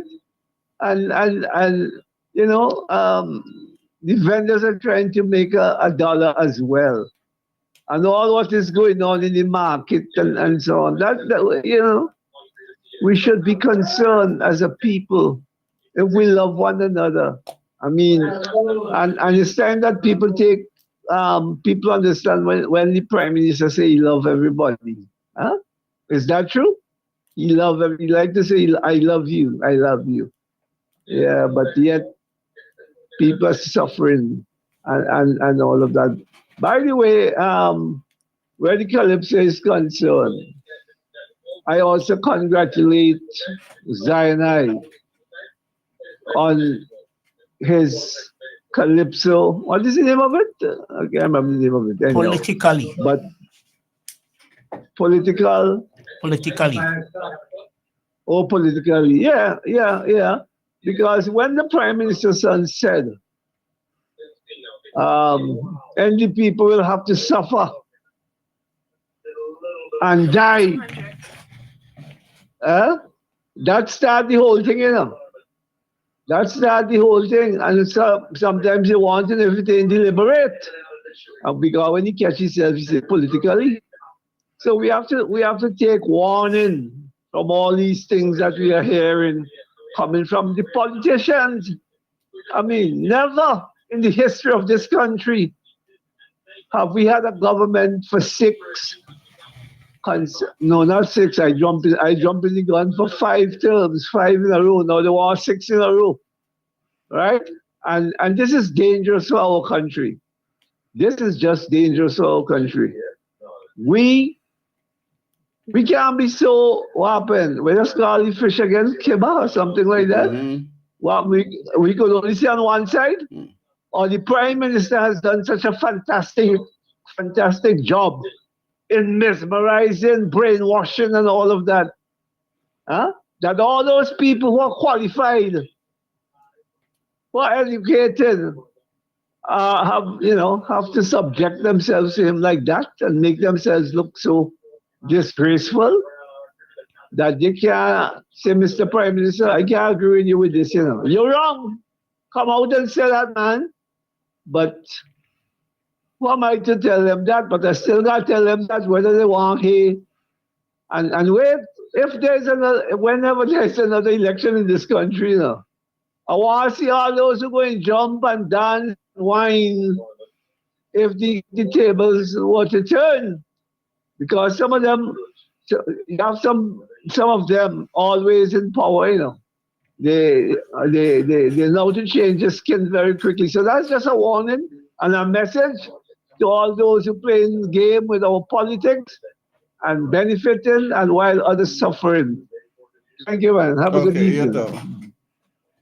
Yes, keeping it real right here. Nice. Somebody sent an email, a text, and told me that the clip I played for Margie Taylor Greene is riddled with lies. I want that person to tell me where. I don't listen to her. I don't like how she operates in terms of her behavior. But tell me where she's lying here. Pleasant good night.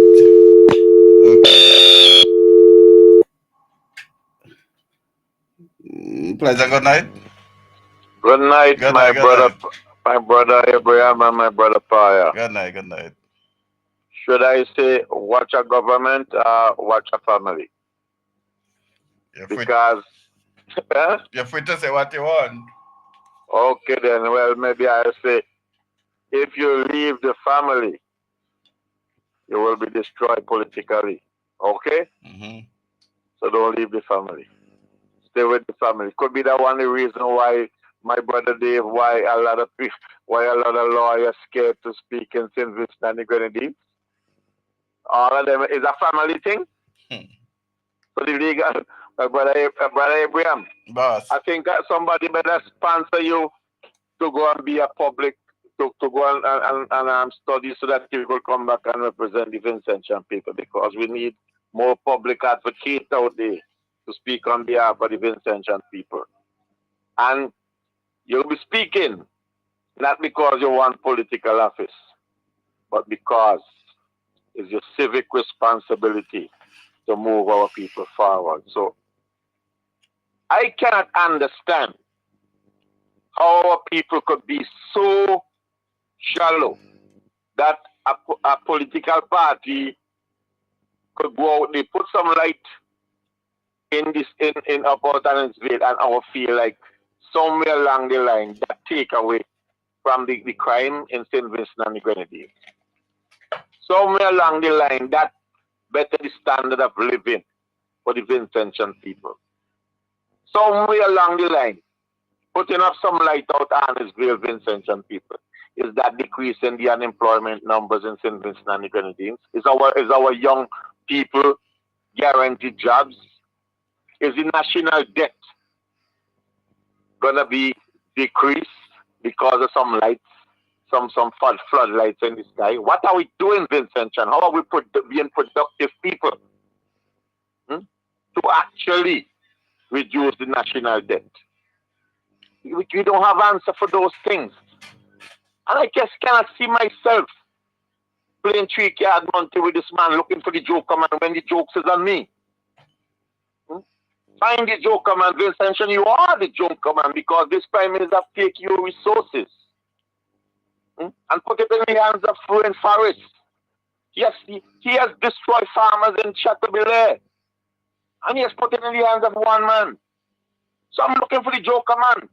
The joker man is you, Vincentian. You are the one who's been economically powerless in St. Vincent and the Grenadines. Why have chosen few living good?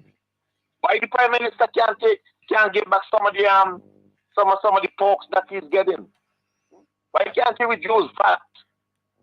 But yet you're running out to go see some lights in the sky? Or could you pay your Venlec bill tomorrow? Come on, Vincentian, man. Stop being the joker, man, in the final analysis and the wider scheme of things. We are the joker, man, as a people. Have a good night, my brother. All right, thank you. Pleasant good night. Okay, thank you. Lost the caller. Okay, boy, let me read this. Good evening, gentlemen. Frank mentioned something that we all heard many times in this country, and that is the political party in office said that they were going to be tough on crime and the causes of crime. Let's ask ourselves, what is one of the causes of crime in this country? Isn't it gun? We have guns arriving. We have guns arriving at our port and are found, but the same people who fooled us on getting tough on the causes of crime are the same voices. Okay, let me take the call and go back to that. Pleasant good night. So Poya, because Abraham know I'm calling, he didn't want to answer the phone. Good night, Poya. Good night. Yeah. Abraham, good night. And I'm paying attention to you now. Poya, the man know, so he didn't want to answer the phone, but it's all right. It's okay. So I have one question. Well, my first question is, are we as a people really that gullible? That and so many people have touched it, but I have to touch it. I have to touch it too. Lights, really, lighting up a playing field is what we have come to. That is the next result as for Vincentian. Yeah, light up the country. Lights, some 6 lights put up at a playing field. That's what is going to result as us. And soon we're gonna put it up at the stadium too. Man, we have, watch me. If Vincentians if I see any kind of outpouring and thing for these lights, may I give up on Vincentians. Because I refuse to believe with that notation gullible. I refuse to believe that. Lights go up in so many places and areas and countries daily. You don't see it, no. Anyway, you know what? You have a thing old people just call never see come see. We don't get up over the bed and go for see lighting in all the communities and them. So because we light up a playing field, anyway, you know what? Let me not even stress over that. One of the other things you guys were talking, well, two things I want to touch on quickly. One, you guys were talking just now about the pandemic and so forth. Did we ever have a national health emergency here? Not as far as I know. But that is why I asked it, and that was a rhetorical question. So when I hear everybody talking, and then when you guys were reading what the post said there about the World Health Organization ending the pandemic and whatever and whatever emergency, we never had one here. One was never declared here. And that is even more reason, even if you read the judgment of Judge Esco, that is more reason why there was no need for these atrocious mandates. And furthermore, knowing that he had no power to go and do these things, he went and changed the law even after saying it, making that intention clear on radio. Because when I remember Stephen Joachim asked him, so if there are persons who do not want to take the vaccines, what law is in place for employers to get rid of these people? And the Prime Minister, and he responded that even though there's no law that gives such power, if he has to go and change the law, make a law, he will do it. I still had the recording. Yeah, I played it 2 weeks ago. Yeah. So now you want to come and pretend, and you see, everybody playing the same game. If you notice, it's like all of these politicians and heads of governments and ministers all got the same script. I first saw this in New Zealand. No, it was the Netherlands, New Zealand, where when they were heading to elections, they started backtracking and say, oh, they never forced anybody to take vaccines, they never put anybody's livelihood at risk, and so forth, and everybody had a choice. It sounds familiar to what Jimmy Prince said. Listen to Trudeau in Canada, same story. Biden them, same story, all of a sudden. But when you play them back, you will hear, if you don't take the job, you have no job. We are getting tired of the unvaccinated. The unvaccinated should be locked out of society. They should not enjoy even walking in the street or going to the supermarket. But all of a sudden, they were like lepers. You were like lepers. But now, all of a sudden, nobody remembers that they've created a mandate that has people home. If you, Jimmy Prince, you, Ralph Gonsalves, you, Saboto Caesar, Camilo, when he named down in Randy Brewster, you Curtis King, you Julian Francis, and all the rest of you. If you all didn't, as a cabinet, come together and dictate that people cannot come to work if they're not vaccinated, how come you all say that people abandon their jobs when people were showing up, but books were being hidden so they couldn't sign in, gates were being locked? As a matter of fact, I still have videos that workers send to me when I tell them, I say, show up to your job. Make sure that you show up. They showed up at mental health and other places and they locked the gate. And they said they would have been charged for... And they said they would have been charged for trespassing. Yes, correct. So tell me how Jimmy Prince and all the rest of them could come now and show their faces and say that they never ever put anybody in those positions. So then how people are home and have to take you to court? How come people are at home not being paid and a judge had to come and say the people that are at home, they never lost their job? And you appealed a case that says they never lost their job to say that yes, they lost their jobs. Hey. The other thing I want to touch on, brother, quickly.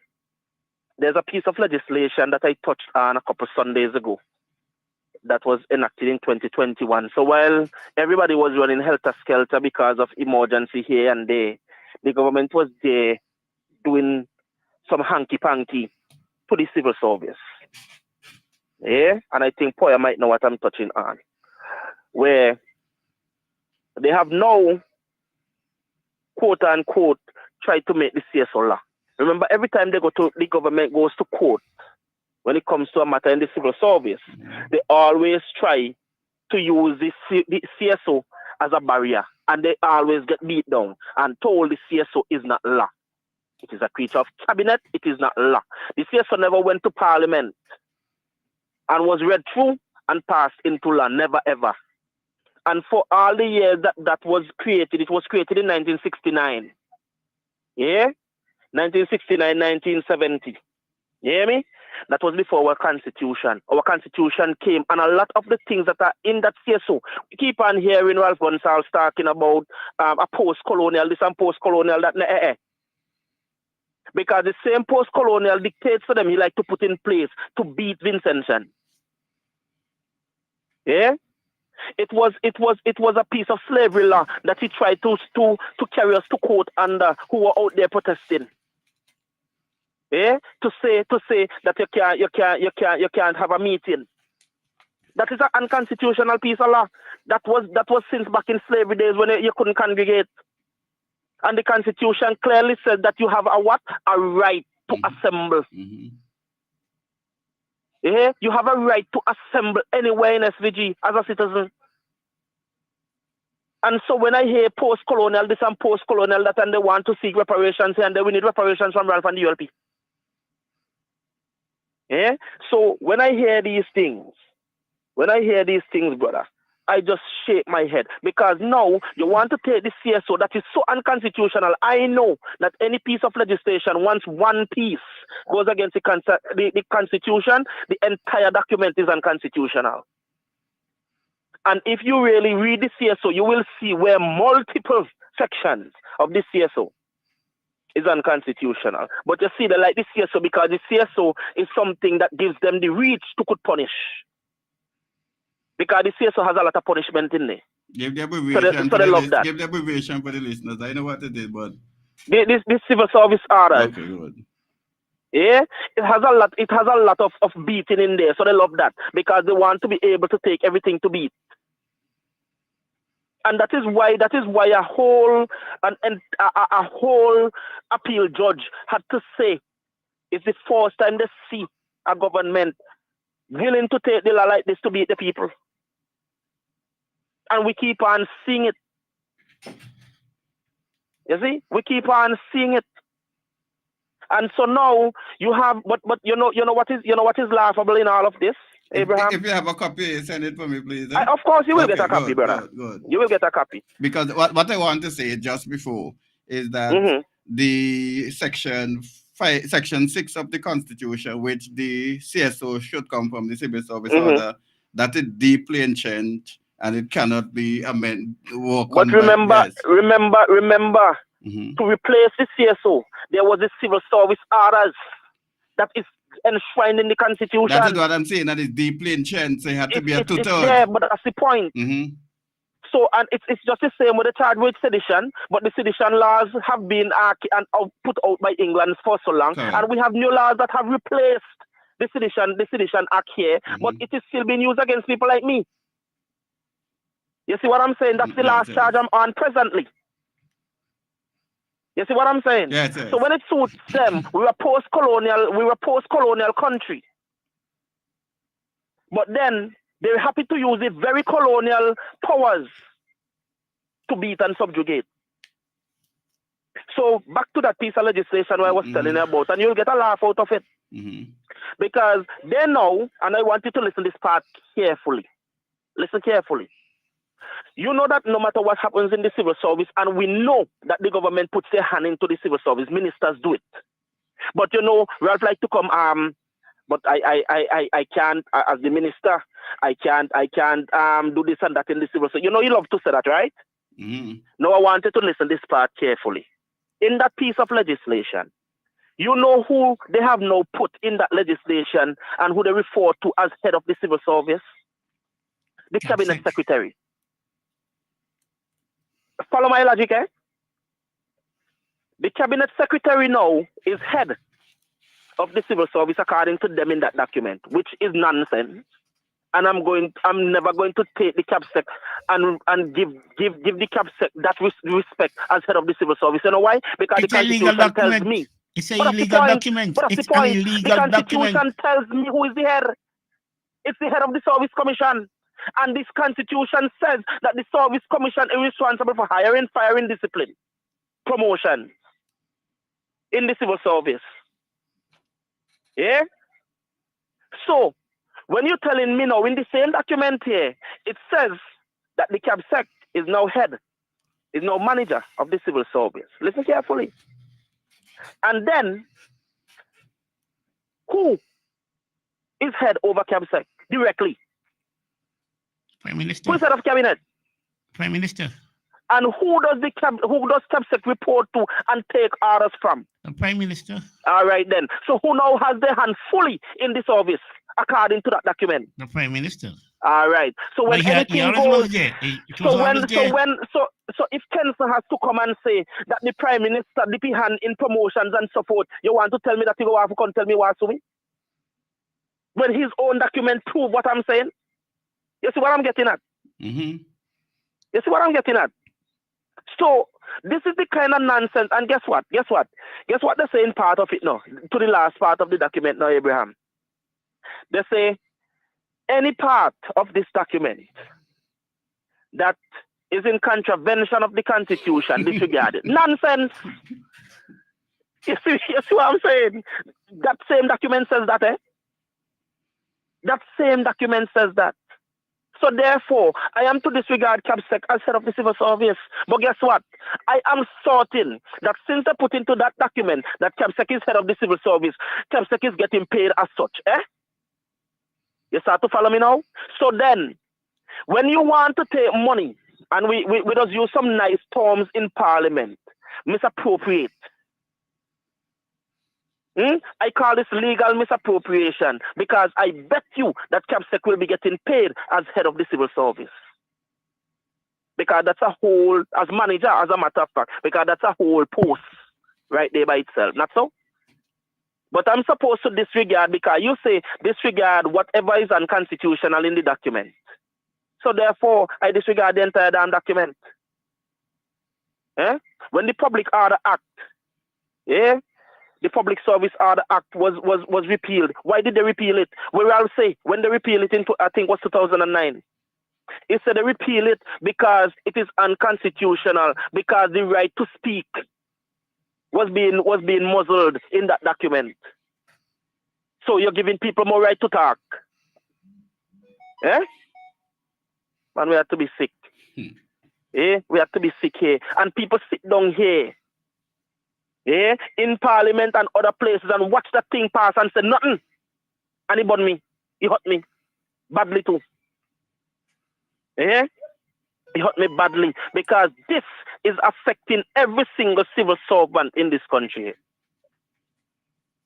Because when it suits them, they will run to the CSO because, as I said, the CSO is the big stick that they could use to beat anybody in the civil service. Because they love the CSO because of all the things in there to punish people. One of the major things, you know, the Constitution says you have a right against slavery, you have protection against slavery, right? Mm-hmm. You know, this civil service order say all of your time belongs to your employer. Then a slavery. Then I like somebody by you. This CSO say all of your time belongs to your employer. Basically, your employer, aka the government, has all power over you because if you are working with the government, your spouse can't even own a business, my brother. You have to go and ask permission and beg them please and hope and pray that they decide to give your wife that permission because you are working with them. So they control every facet of your life. Anyway, I've said enough. Yes, thank you. Have a good night, buddy. Yes. Pleasant good night. Okay, we lost a person. Boy,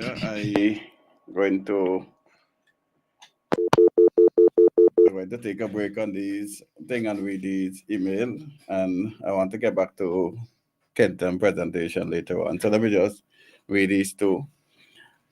Starting from the beginning. Good evening, gentlemen. Frank mentioned something that we all heard many times in this country, and that is the political party in office said that they were going to be tough on crimes and the causes of crimes. Let's ask ourselves, what is one of the causes of crime in this country? Isn't it gun? We have guns arriving at our port and are found, but the same people who fooled us on getting tough on crime and the causes of crime, the same voice who are now telling us, in other words, that the people who are in received of these guns will not be charged. is that how a political party is going to be tough on crime? But anyhow, but anyone heard that the people at the shipping company at the point of origin were questioned? Did we hear that the party who paid for the delivery, the barrel with those guns, to the shipping company had been arrested? If none of these questions were answered, then we, the people, have to ask the question. Is there someone in position in this country who were involved in the shipping or receiving of these guns that may be standing in the way of law enforcement in making the arrest? We are calling for, we're going to hear the same voice coming out and answer these questions that many voters are asking, or they are just going to sit silent and wait for our vote. I am thinking that this is just a 90 talk, and a dignified silence is the power of the land. But Abraham Poyer, blessings to you and Nice Radio. Speak the truth, call it what it may, brother. Okay. So, Poyer, let us go into the past few minutes before I open back the line. I indicated the public service provision in the Constitution, that is Section 6 of the Constitution, is deeply enshrined or doubly enshrined or entrenched, meaning that that provision, any provision of this section cannot be changed unless it's two-thirds of the majority by parliament and two-thirds the majority of the people, because this particular section is deeply entrenched. So therefore, because this is deeply entrenched or doubly entrenched, as some lawyer will say, it cannot be just changed by act of parliament or cabinet. So I am a kind of little puzzle, but I'll wait until I see the particular, because the civil service order and all the other things have to come from this particular provision of the Constitution that govern the public service. And I can't see for the life of it where you not repealing something like in the case where public servant can't speak, why we repealing or making the law better in terms of, but in this, well, I'll wait until I see it before I make any further comments. So for you, say what you want. I'll wait until I already said that it is an immoral law. I wait until I get my copy. And I'm waiting to see how my fellow Vincentian brothers and sisters will react to such, because it's something similar to the bill of 19. Well, which bill? Kill the bill. 81. Yeah, 91. 81. 81. Yeah, Kill the bill. The bill have a will to yeah, kill. 1981. Where it would have prevent you 20 people from gathering. Yeah. And all this, the dread bill. Yeah. No, but the thing is, this particular document that we are talking about, it can't pass parliament and assented to by anybody. No. Because it is unconstitutional to begin with, based on my understanding of constitutional principles. It's unconstitutional. And that's why, you see, most of the time, different than my late departed brother, Pierre Campbell, and Victor Coffey and Nicole Sylvester, no other lawyer really come and explain the law to the people of St. Vincent and the Grenadines. And that is the responsibility of the lawyers to uphold and explain. They have an obligation to do that, so regardless of which party in power, once an individual right is being violated, they have an obligation. Yeah, it's okay. You can call anytime you're ready. Okay, tell the caller who mentioned about people going out to see bright light at the playground. Let him know that the small thing amuse small minds. How many times are the people in this country going to be caught with these little things? Let's not forget when they brought those heavy equipment to jail at the foot of the volcano for power. Do you remember how many people came out to see those equipment driving to the work site? When those equipments leave the country, they told us that they were going to Trinidad to get sharpened or to get maintenance and return. to get sharpened or service. I mean, why didn't you came out to see them on the way out? Because they did not want you to know that they were leaving. What happened after they leave the country today? We still can't get the question answer. Were they responsible for the last volcanic eruption? There were 2 other countries where the same drilling was done, and the volcanoes there were drilled erupted shortly after by specialists, but shortly after. But specialists could not provide the drilling was the cause because the company that was drilling had already moved these equipment. Go on the web and read it. Okay, so for you that is the small mine things. How you go again? Small things that amuse small minds. So yes, keeping it real right here on Nice Radio. So boy, you were saying something earlier on. I said, and I will repeat, that this law yes is unconstitutional. You're correct. And it's similar like the bill of 1991, where the masses didn't realize what was going to become of them. Okay. And they made a stand. Now, I want to know if the average civil servant is going to watch his rights basically taken away from him and just allow it just to happen without putting up a resistance. This law is illegal. And if we're gonna get, are we gonna wait until the government change and then start to the then ruling party?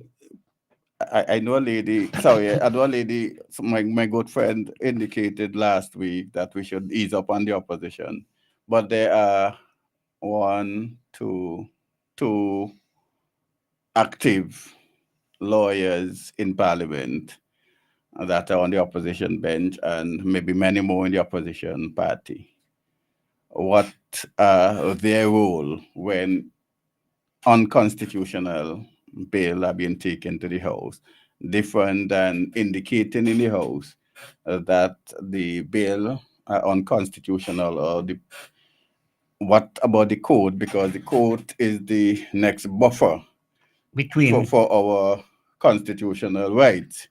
So you have the parliament should overlook the executive, and the court should overlook the parliament in case of any breach of the constitution. So why, and not only the opposition, but they have, as they've indicated, the Bar Association and other lawyers challenge the unconstitutionality of any law, whether or not they should challenge it. The Royal Timist and the Grenadines Police Force wishes to dispel the information that is currently being circulated on social media, which stated that 2 prisoners were escaped from a magistrate prison and armed with cutlass. And the superintendent of prison, Dwayne Bailey, indicated that that is not true, and both persons are in custody. So they're asking person to desist from spreading the misinformation, and that is a release from the police. Well, I saw it and I didn't pay attention to it because I text somebody who should know, and they indicated that it was not true. So I didn't read it when I saw it earlier on. Yes. So the lawyers, like I indicated, the late Pierre Campbell used to do his job informing us about the law. The late Victor Coffey also used to have the program, The Law on You. And no, not The Law on You. Human rights. It's something speak. I can't remember Human the name rights, of it. No, something speak. It was a human rights program, but is yes. And then we have other person chip in from time to time when it become political. Because I remember with the voting of the Attorney General, where we have some other lawyer chip in and come with all sorts of legal nonsense. And I say that without any fear of contradiction. We remember with the no confidence motion, some lawyer came in again with some legal jumbo. So we're talking about really interpreting the law as best you know how, because you can give an interpretation and you may be wrong, but the best you know how, look at the letter of the law and give us your opinion. Your legal understanding of the particular provision of the law. That is all we asking for, truthfully, and not to take any side one way or the other, and lawyers are not supposed to take sides. Lawyers are supposed to interpret the law and work out based on their understanding of the law and basically make their own declaration. And they may be wrong, so you go to the court and the court rule accordingly. The judges or the magistrate may be wrong, and we go all the way to the Privy Council. The Privy Council may be wrong also, but that is our last stop.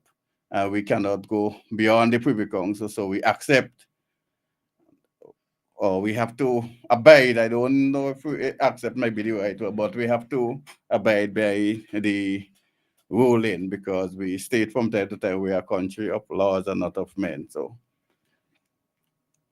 yes. By the way, all your problem we mentioned about the registration and yes, so with the school. Mm-hmm.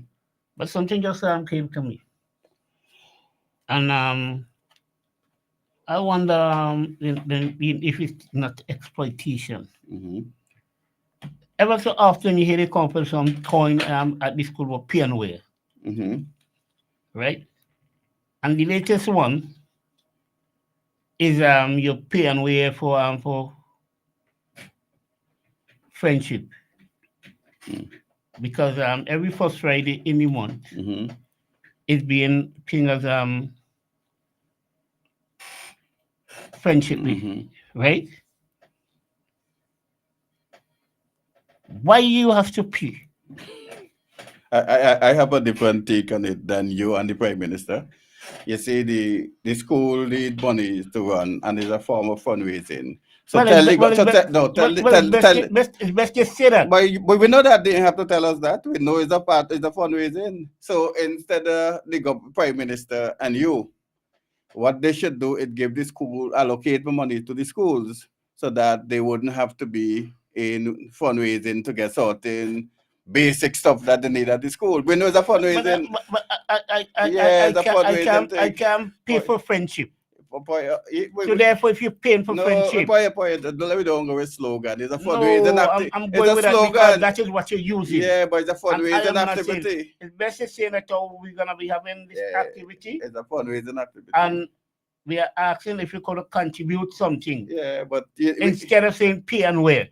Well, it's a fundraising activity, and the slogan is just the slogan. No, it's not slogan. It's a slogan. I see it as an exploitation. It's exploitation. It's a fundraising effort to tell the government allocate the money to the schools. And I will not.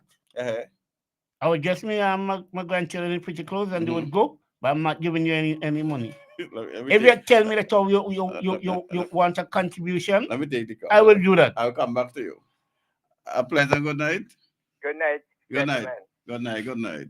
I have so much to say, but I don't know if I have enough time to do it. Yes, you called too late, but go ahead. Number one, yes. I fully agree with my friend there about this Pianware thing. Yeah. Children should go to school every day in their uniform because it enhances the security on the road, etc., especially these days, you know. That is how I see that. If the schooling money, find ways and means that with the children in uniform still. Good. That's number one. Number two, I have always been referring to a person who might think has the capacity to make a contribution to the correction of this road we are on at the moment, because we are not on the road we thought we had settled on in 51 and even in 79. Because too many things are negatively impacting our people in a big way, especially the agricultural community. Now, you have the thing with the vendors on the road. I strongly believe that we shouldn't be hostile with the vendors at all, because the origin of that, the vendors on the road, is the fact that they were put out of jobs when the banana industry was shut down. It's about 30,000 people who lost regular income, dependable income. It might have been small, but and people talk about one crop economy is a 52-week per year economy. Banana was every week.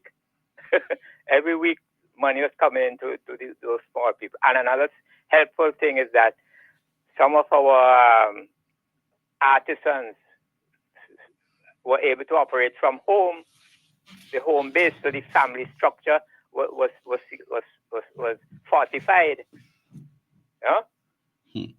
So a tradesman could have a couple of acres or couple hundred holes of banana, getting something from that every week, so he could stay home and work from home. But he doesn't have to leave home to go to live somewhere else to get a work. You get what I mean? So that was vital. Now, I was saying a person who has been a prominent player in over the last 20 years, in my opinion, was Renwick Rose. And it was interesting to hear what he had to say. He was commenting on, he said, the story is captioned, "Women are not baby factories," responding to the Prime Minister's concern about that. Let me just read it, if I may. Yeah, go ahead. He said, our Prime is, eye of the needle is his thing. Our Prime Minister does not only have his hands full in trying to keep the ship of state on course, but since, like the rest of us, he has only one brain, it must run the risk of being overflooded with ideas. His is a Herculean task, some of his own making, trying to cope with the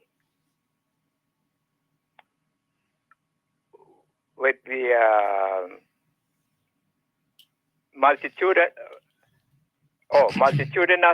challenges locally, as well as fulfilling the many and ever increasing international responsibilities.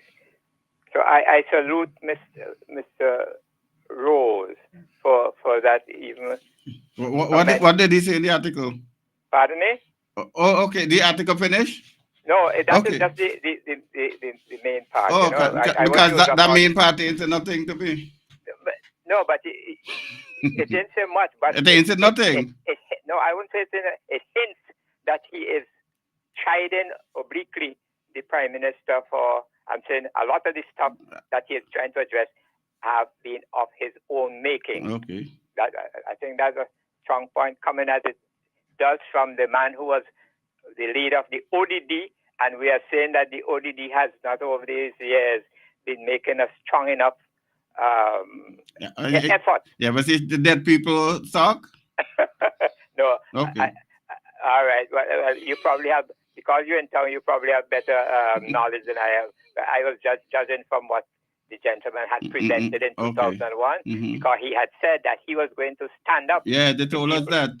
Yeah. But all them done diseased mentally. Well, we have to hold them. Well, these are men we have to hold to account. They deceased mentally. We have to hold them to account as we, in the next couple of months, we discuss how we're going forward. And we can't just drift along like this, because we can't go on. So now, it is true. Yes, so I'm making the point. The trouble in Kingston is that with those people out of work, what we need to do first is see if we could stimulate activity in the agricultural sector. If we do that, maybe 1/3 of the people you see in town jamming by the roadside trying to sell a thing will not be there. They'll be employed at home. Right? Yes. Another thing I have an issue with it came up is now in Mr. Eustace's time, he had, to the best of my knowledge, organized, negotiated with Geese so that we had ownership of property in Britain. But the other day, that property was sold. I think we have to endeavor to retrieve it. I think we have, now we're talking reparation. That could be an element of our reparation discussion. That okay, we were under pressure, so we had to sell, but we could pay out of that reparation, which we will get at some time. There's a strong case made for reparation, so let us still listen out of that reparation money. We could buy back that property, yeah? So that we could trade, because we badly need to trade. Now we say we build a bigger, port, but we have not positioned ourselves to maximize or increase on our agricultural potential to earn income. And this is where we are. This is where we are in St. Vincent. No matter how many fancy things we have about entrepreneurial exercises to stimulate the young people to do business, they cannot prosper except we are earning money. We are bringing in money on which they can thrive. So we have to get serious. And so I welcome Mr. Rose's comment, as oblique as it might be, but I still think there's reason to hope that he will, at some time, make a strong effort in counseling the Prime Minister that he has taken us down the wrong road. Because when in 2001 they said, "Oh, we're going to fix the roads," up to now nothing has been done, and that is where we are now. Farmers cannot get to their lands. If farmers were getting to their lands, you would not have had this serious problem with importing food import. I said the other day we had what we call a food insecurity project. It amused me. We have a food insecurity. Well, we shouldn't be talking about food insecurity. We should be enhancing our security of food in the country. So there are a lot of things we could do, but if we get our agriculture going, we would get a little breathing space to go forward. Okay. Thank you very much. Thank you too. All right. Thank you very much. But that will be the last. I have 3 texts I want to get over, and then we just have about 2 more minutes plus. Paddy, did you hear the people of Barbados were called out to see lights? I wonder if that is the reason why they are getting more cricket matches than us. May God help our people. I hope someone can put the lights watchers on the internet to let the world see how dumb they are. What about the girl high school? Is begging parents to pay for security, and if they don't pay, you can get your report for example. Wait, let me read that again. What about the girl high school is begging parents to pay for security, and if you don't pay, you cannot get your report for example. Wait, I have to ask my friend for that. I will discuss that more next week. We are taking this comment for help about making babies as if women are dogs. It is a serious comment. I agree with you. Poya, you have 1 minute. Well, all I would say to my program, to the vendors, continue rally around with each other. Weeping may endure for the night, but joy comes in the morning.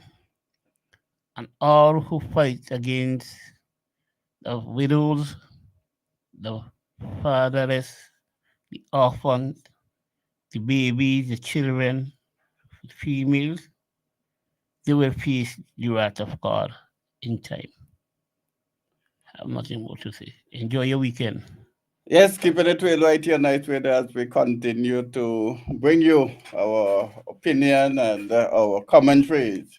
We ask for your support to continue our program Friday after Friday. But let me tell you something. You see, the baby talk, and I get it in the baby talk because I will send my soul, and I don't want to send my precious soul for you. So that is why I keep away from that baby talk. Until next week, DB, have a wonderful evening.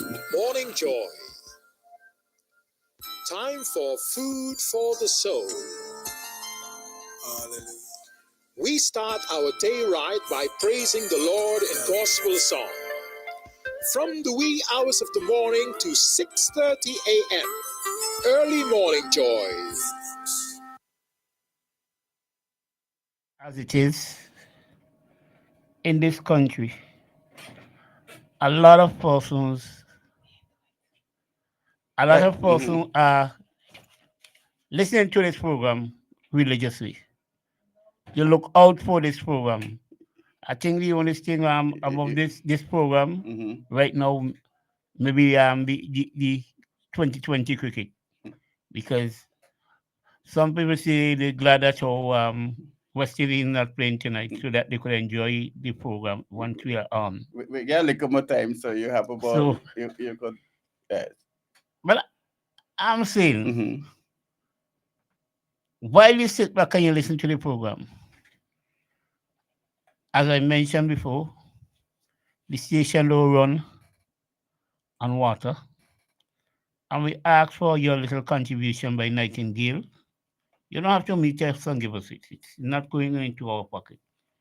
And this is a volunteer service that we are giving. We are already getting paid.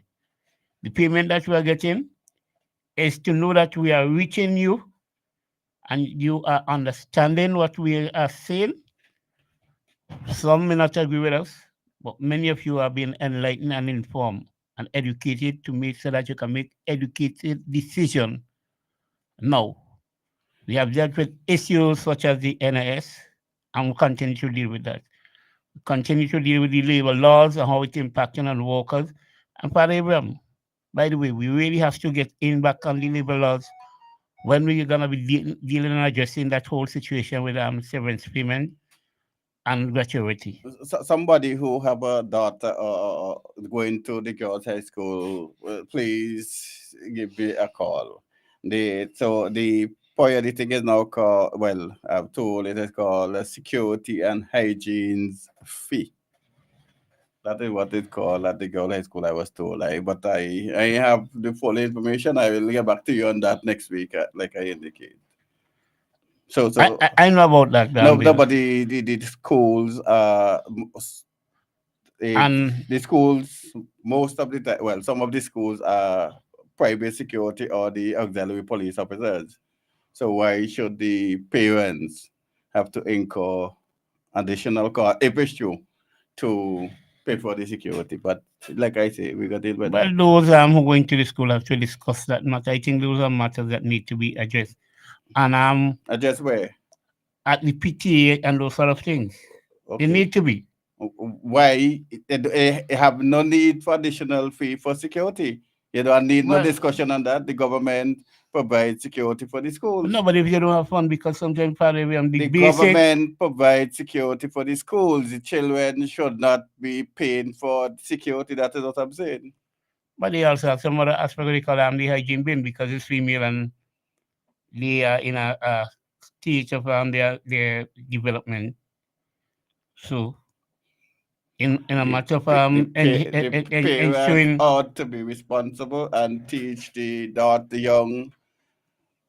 young girls certain things at an early age. Yes, but then while they're at school, they may need to change and all that. Right? But that is what I'm saying. So the parents, in disposing of it, you need a hygiene bin. You can't throw it in any bin. So why you have you that's confused me. I'm not confused. No, that's confused me. I understand that aspect. No, and I think at other school. No, you have problem with the additional fundraising. No. I have a problem with this pay and wear. Yeah, fundraising. Yes. It's fundraising. No, I don't see it as fundraising. But it's fundraising. Because if you tell me that I was told by some principal it's fundraising. If you're telling me that you call it friendship day. Right? And you make a friend on the day and your friend on the day. Right. Well, nothing wrong with that. Well and good. Nothing wrong but with I'm saying to charge for that. That's what I'm saying. To So charge for that is immoral. But my thing is it once you pay, you shouldn't be paying it, but you pay the entrance fee to get into the school. For what? I'm saying you pay the entrance fee. What do you mean And to that get in the school? entrance But fee, you are a student of the school. listen what I'm saying, the entrance fee should cover. And if you want to have additional fundraising activity, have the fundraising activity. That is all I'm saying. You shouldn't board in, and you complain all you want that the parents are boarding because some school are $500 if they have 3 children. Yeah, with registration No, and so I think I'm saying, but not only registration point, you have a problem with the children don't get all the books. And the most expensive books they have to go out and purchase. A few books they get when they go to the school and the book loan scheme, and they have to go purchase the more expensive book. You know that? Yes. So when boy, you getting me vexed at that. But let me go off here because you start to get me vexed. Eh? A pleasant good night. Good night, Abraham. Hey, good night. Which part I here too? I've been getting vexed. Okay, go. Right? Mm-hmm. You don't want no more government for thing in the security. What? I don't want to say the word. Okay. So I totally agree with you 100%. Too much money they want. Yeah, boy, you getting me vexed. So I'm glad you called to ease down my temperature. Thank you very much. Okay. Why are you laughing? You get joke? Eh? Oh, let me take this other call. Eh? A pleasant good night. Mr. Abraham. Hey.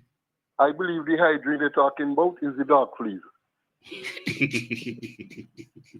Well, you make it even better, make her laugh.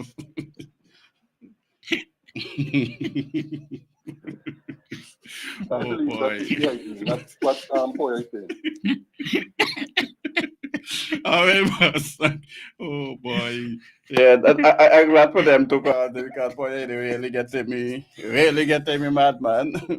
No, I'm serious. I think too much burden is being placed on the parents, and we know things hard already in some business and everything. So you have all this money raising funds up, and I know high school is the school that have the most fundraising activity. You know that too, Poya. You must know that.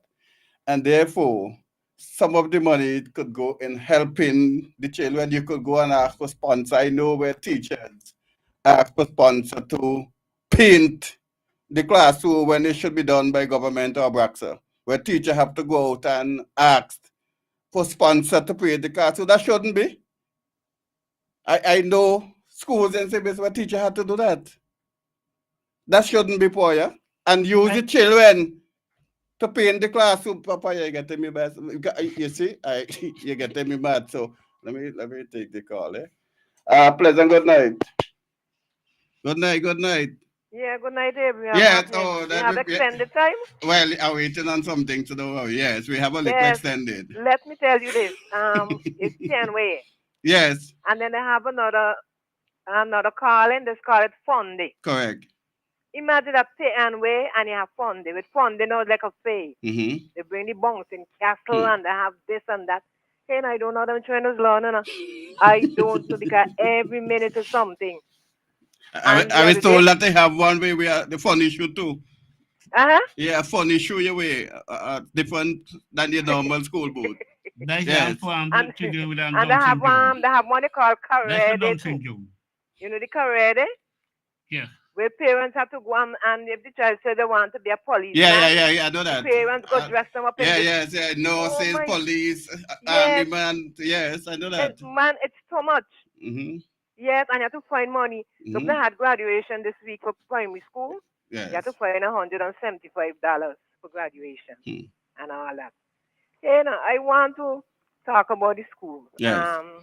That are doing either renovate, repair, or whatever you call it. Girls High School. Mm-hmm. No, the contractor, I don't know the contractor, right? Yes. And the government, they have to come to some agreement, whatever figure and whatever it is. Mm-hmm. And a contractor should be sensible enough to know, if you tell me to repair this, and I know it's so old, and if you move one board, you might have to put in 10 and all them things. Mm-hmm. You make allowance for that. Yes. Now, as it stands there, that school is over 100 and something years old, Abraham. Correct. And I want to believe it must be made with white lime instead of cement. Okay. Now, if you look from the road and look at that building, it want to be demolished and a new structure put up. You understand? The floor is wooden, that whole concrete, the toilet facility. Let me just, the government have engineer, and the engineer will go and see whether or not the structure is okay. But you know But that if is the what gonna government don't happen have no now. engineer. You know how it goes. What she's talking about is what gonna take place now. Okay. I got Okay. I got thing that they have to break down the building Okay, entirely okay. and That's construct it something, over. and the staff, Because it the cannot staff take the room is inadequate. I don't know if all ever went up. Yeah, I went up there a few times. It's inadequate. It have a staircase. One time it been Correct. creaking, and somebody make a complaint. Berkshire went and they patch it. Mm-hmm. The whole school want demolished. But it's just that I don't have the sentiment. They have some people who went to high school and they're scary, like it's life and death. I don't have the sentiment is that should mean. But we all have a life and now and after. Mm-hmm. All they have to do take some photo and now when they build a new structure, call it after. Mm-hmm. Who went on before with that structure, we understand we're gone down dead and gone. Yes. Is the others supposed to live on, the other students? Mm-hmm. Yeah, the place want demolished, just wasting Yeah, money. but it's going to be demolished, my dear. It's going to be demolished? Yes. Well, that's double money. That's double expense for you. Yeah, and frustration for the contractor at this late Oh my at this late God, moment. And for the children and them who spend 1 year. Well, they still have to spend another 2 years out there. What So I'm what we saying, spend some of another the 3 years out there? People are so sentimental with this high school. mm-hmm. Even though you do your 5 years out, they let the school bill. Yeah, correct. You understand? And then they're out, they know that puppy free or dog free or whatever they call No, but it. the question I was asking you, what happened to the government engineers? Boy, the government engineer need to be engineered. Okay. You understand? Okay. I don't know. You say government don't have no engineer? Yes. But then wall falling down and all them things. Government works and not supervised. You understand? I know they had 2 engineers from Cuba who was in public works. I don't know if they're gone. I know one study in Cuba who was supposed to be my friend, and he's a good engineer. Look at the quality work they give out. Like no engineer around them. Abraham, Abraham don't talk the engineer. Okay. Yeah, and the graduate is being demolished. So why that shouldn't be any plan before? Instead of going wrong. Well, they wanted to plan mend the soul with a plaster. So that was a big old ulcer, man. That's an ulcer. They want to chop off. So they wasting money. Yeah. And everything government, the plan, everything they have, either overcost or a length of time it taken before it complete. Well, they wanted to thing within a certain time so that they could use it as a flagship. Oh yes, the flagship. Yeah. Oh Lord, well that ship they ain't flagging at all. I'm sorry for them. Oh, so, I never see what. But remember they just got how much $1 million from the. Oh well, that can help with the school, no? Yes, that's part of it. Oh, that's the money pumping now again. Yes. Oh, so I know. Okay, thanks for telling me it will be demolished because when you look from outside the road and you view it, the contractor, in other places now that to finish it. Yes. All right then. Good night. All right. Yeah, it's right here, keeping it fair. We're just waiting on a few things, so we'll be out of here shortly. Yes, boy. So I would not okay. I will not go any further with you with the. You better don't. You're right. You're doing the right thing. You're doing the very right thing for you. So yes, we have to go back at the vendors as I indicated to you. They need to stand up for themselves. Yes. Be organized. People will support them. We know that is something that our grandparents and parents did, our aunts and other things for a very long time. We say that they should be structured. Most of them are structured now, and they should be. And we talk about the flea market on Fridays and Saturdays also. And going up on that, I tell you the truth, there must be one time I went up in a store on the other floor of the market.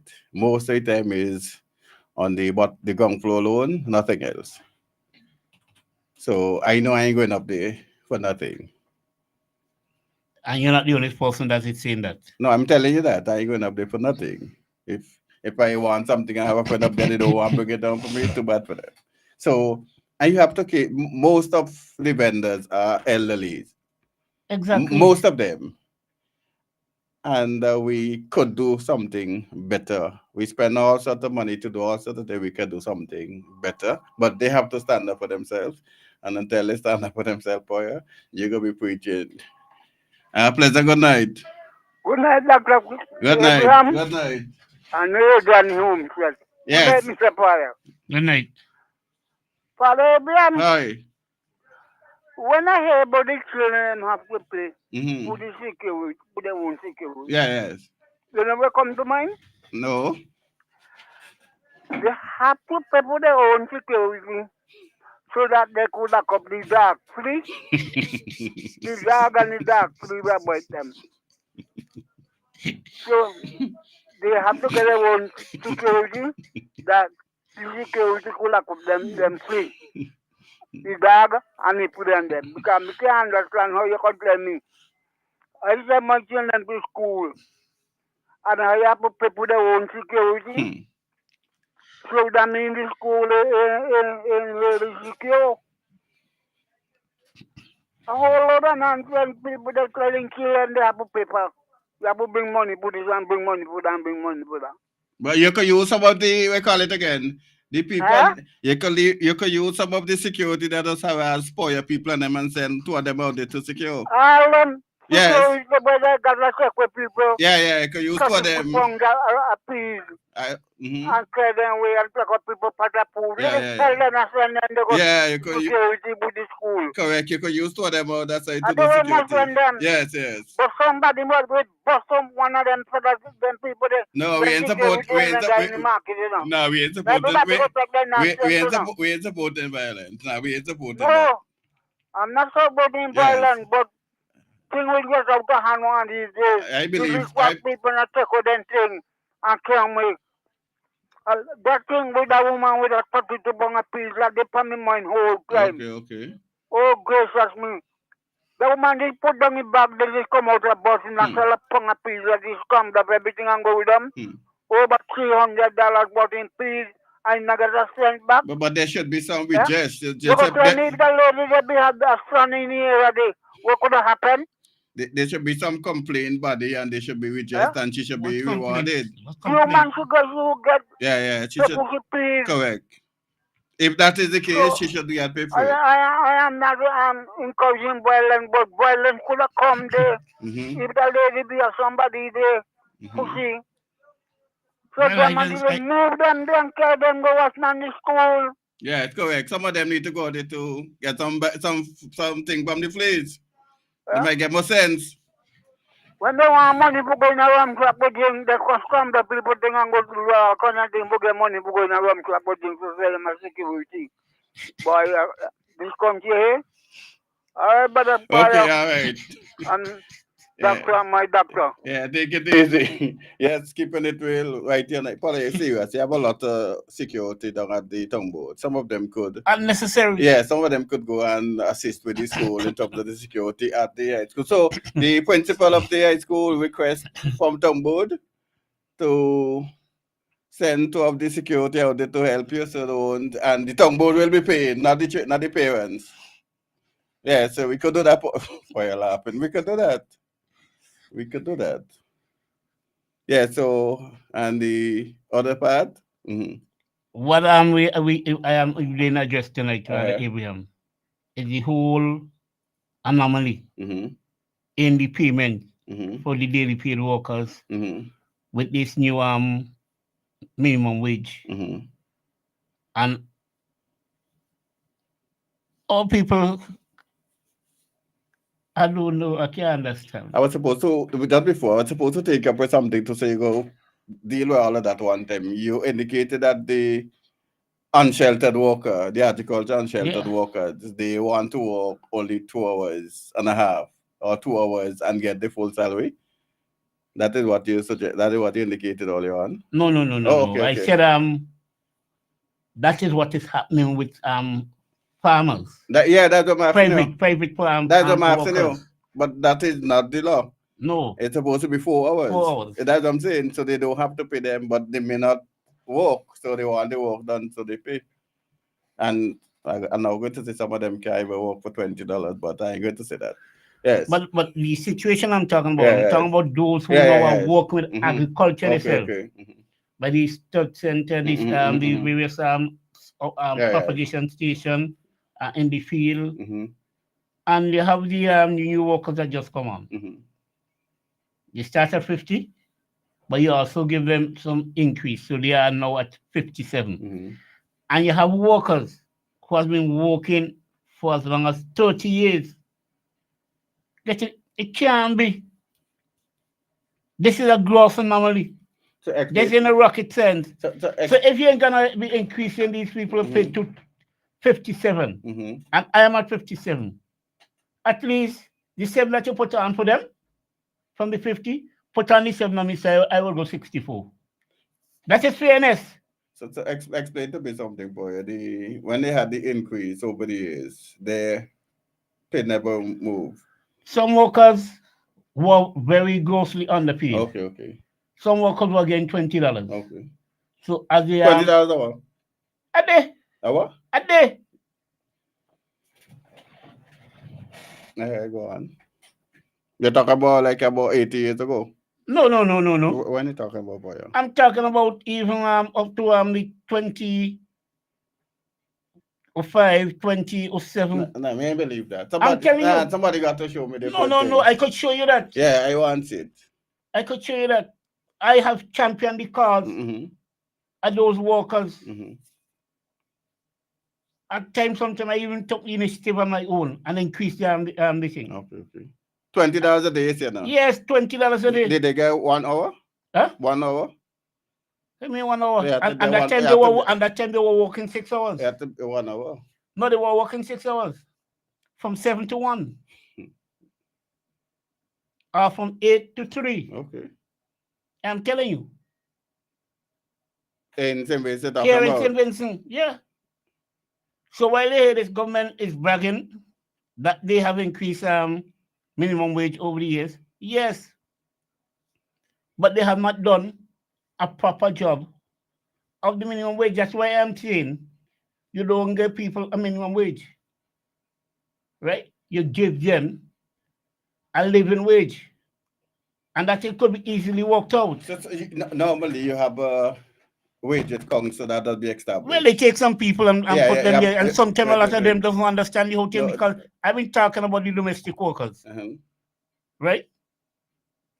There was another set of workers, and I heard the Prime Minister 2-3 years ago said, oh, you would be looking at them and you would nothing for them. Yeah, the question I was going to ask you. So nothing. You have a wages council that will be established when you're looking at those things. What is the role or the terms of reference for the wages council, and what are the guidelines that they work in? Well, you would hope that some of them would understand the different area of work, right?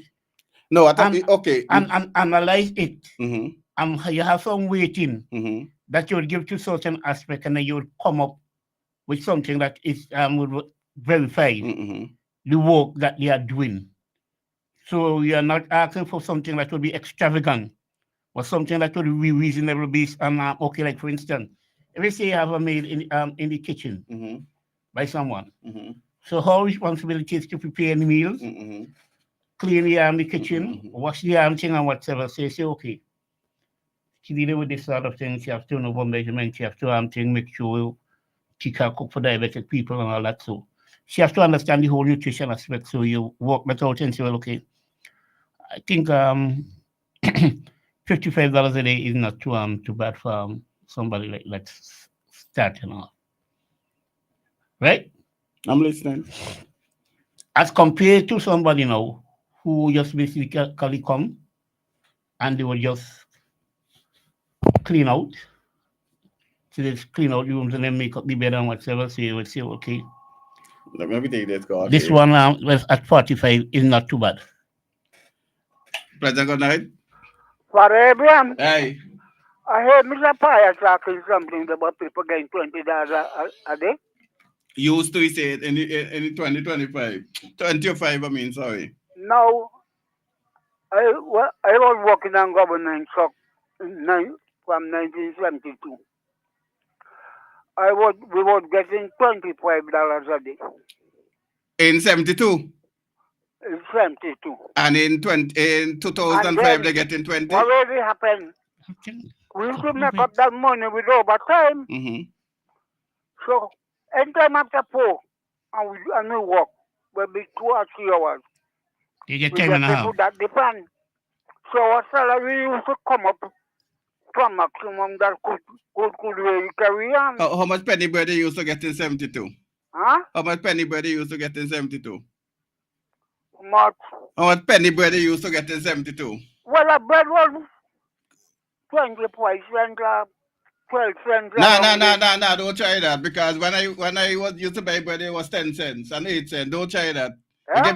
When I used to buy bread, it was 8 cents and 10 cents, man. You far more advanced in age than me. Not 25 cents. Not 25 cents. Don't try that, man. No, you didn't read 25 cents. Didn't read 25 cents. I tell you, mine, it was 10 cents when I was young. 10 cents. A pound of sugar was for 12 cents. Okay. 6 cents for half pound. You know, something was really cheap. I could have buy a lot of things. And you used to get $25. Yeah. And when bread reach almost, I don't know what the price now. You get per pound, you say you're getting $20? No. You were getting $20 Yeah. So for the when I buy that, Yeah. what I nowadays, I could bring workers because we tea. used to pay 25 cents in a bus for come down. That was the passage we have to pay. Me and my wife used to pay 50 cents go. So that and 50 cents come back like $1 for the day. Okay. Right? And you're getting $25. And it was up to $25. Okay. And now coming And from... we used to have 2 of our children going to Miss Peter's school. That's why my son used to go to Miss Peter's school. Right? And we used to bring them up and then I used to charge to put them children there. That's Leon and Alfonso. So, thing was very thing.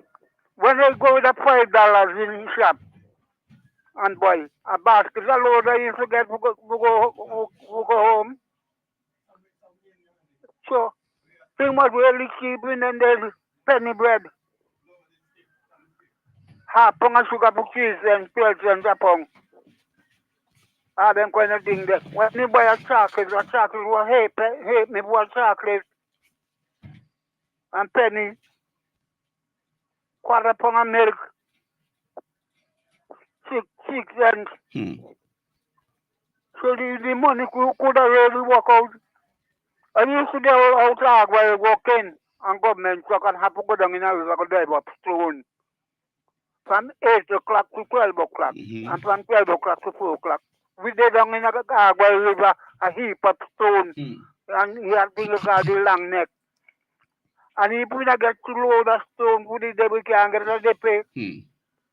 So our truck used to get a load in the morning and a load in the evening because I got about 5 different trucks used to do. All we have to do down in everybody. Sometimes I walk with all of 4 short pants. But when it's 12 o'clock, I take off the put on another one. But I take off the other one and I have to go with it. And I used to get $25 at that time still. I get 1 more minute to go now. I finally gone. So thank you. I just have 1 more minute leave. So thank you for you'll continue next week if you want. Yeah. Okay. Fire? Yeah, Father Abraham, Yes. I want you to check out the workers in them at the Sports Council. And you'll find out the verification. You have workers who are working 30 years now and carry $60 and the job they're doing is a technical job. Well, I know people at this Sports Council working there. Don't worry, I'll find out that. So that is the sort of thing that has to be looked into. You not say that you're going to raise minimum wage and you analyze some workers' situation and who has been working for so long, right? And all that they are entitled to now is the little pittance they're going to be getting from NIS. So they can't thump the chest and say that oh, they are doing this for workers.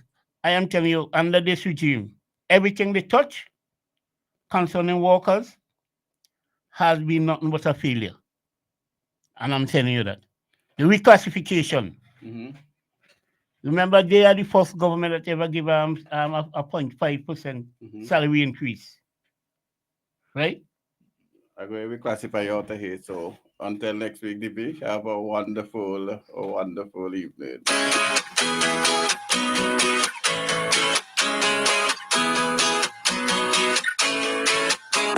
Keeping It Real is an interactive radio program heard only on Nice Radio. Join your host, Joel Abraham, every Friday as we discuss important issues affecting our society from 8 to 10:30 p.m. For persons living outside of St. Vincent and the Grenadines, you can still listen to us on Nice Radio's website, www.niceradio.info, or you can email us at bdsnice@gmail.com, or simply give us a call at 784-456-5967. Remember, it's Keeping It Real, the interactive talk show program heard each and every Friday only on Nice Radio. Since 2012, we have provided reliable, professional dialysis services in St. Vincent and the Grenadines. We are now proud to offer you new solutions for your health problems. Each new solution is being delivered to you with the same high degree of care and professionalism. We also use the best technology in the delivery of our services. So, does your doctor need a precise view of what's happening inside your body? Let us perform an ultrasound for you. Ladies, if it's your breasts, then choose our mammography service. For all issues related to men and women's health at any stage in your life, our team can perform the necessary investigations to put your mind at ease and recommend solutions for your problems. If it's to see within your chest or check for broken bones and fractures, then use our state-of-the-art U-Arm X-ray service. For you aging men and women, we can now check your bone density, which will reduce any complications that may arise with overall bone health, osteoporosis, or arthritis. Health Solutions will provide answers and results in a timely, accurate manner in the most comfortable environment, while you are taken care of by well-trained and experienced staff. Please call us today at 451-2836 or 434-3170, or visit us online at healthsolutionssvg.com. You can also follow us on Facebook or Instagram. Health Solutions, where we are providing solutions in SVG with care. It will be an unforgettable evening of Calypso and Soca at the 2024 Junior Calypso and Soca Competition. Experience a musical ride on Tuesday, July 2nd at Victoria Park as our talented young performers showcase their incredible skills and infectious rhythms.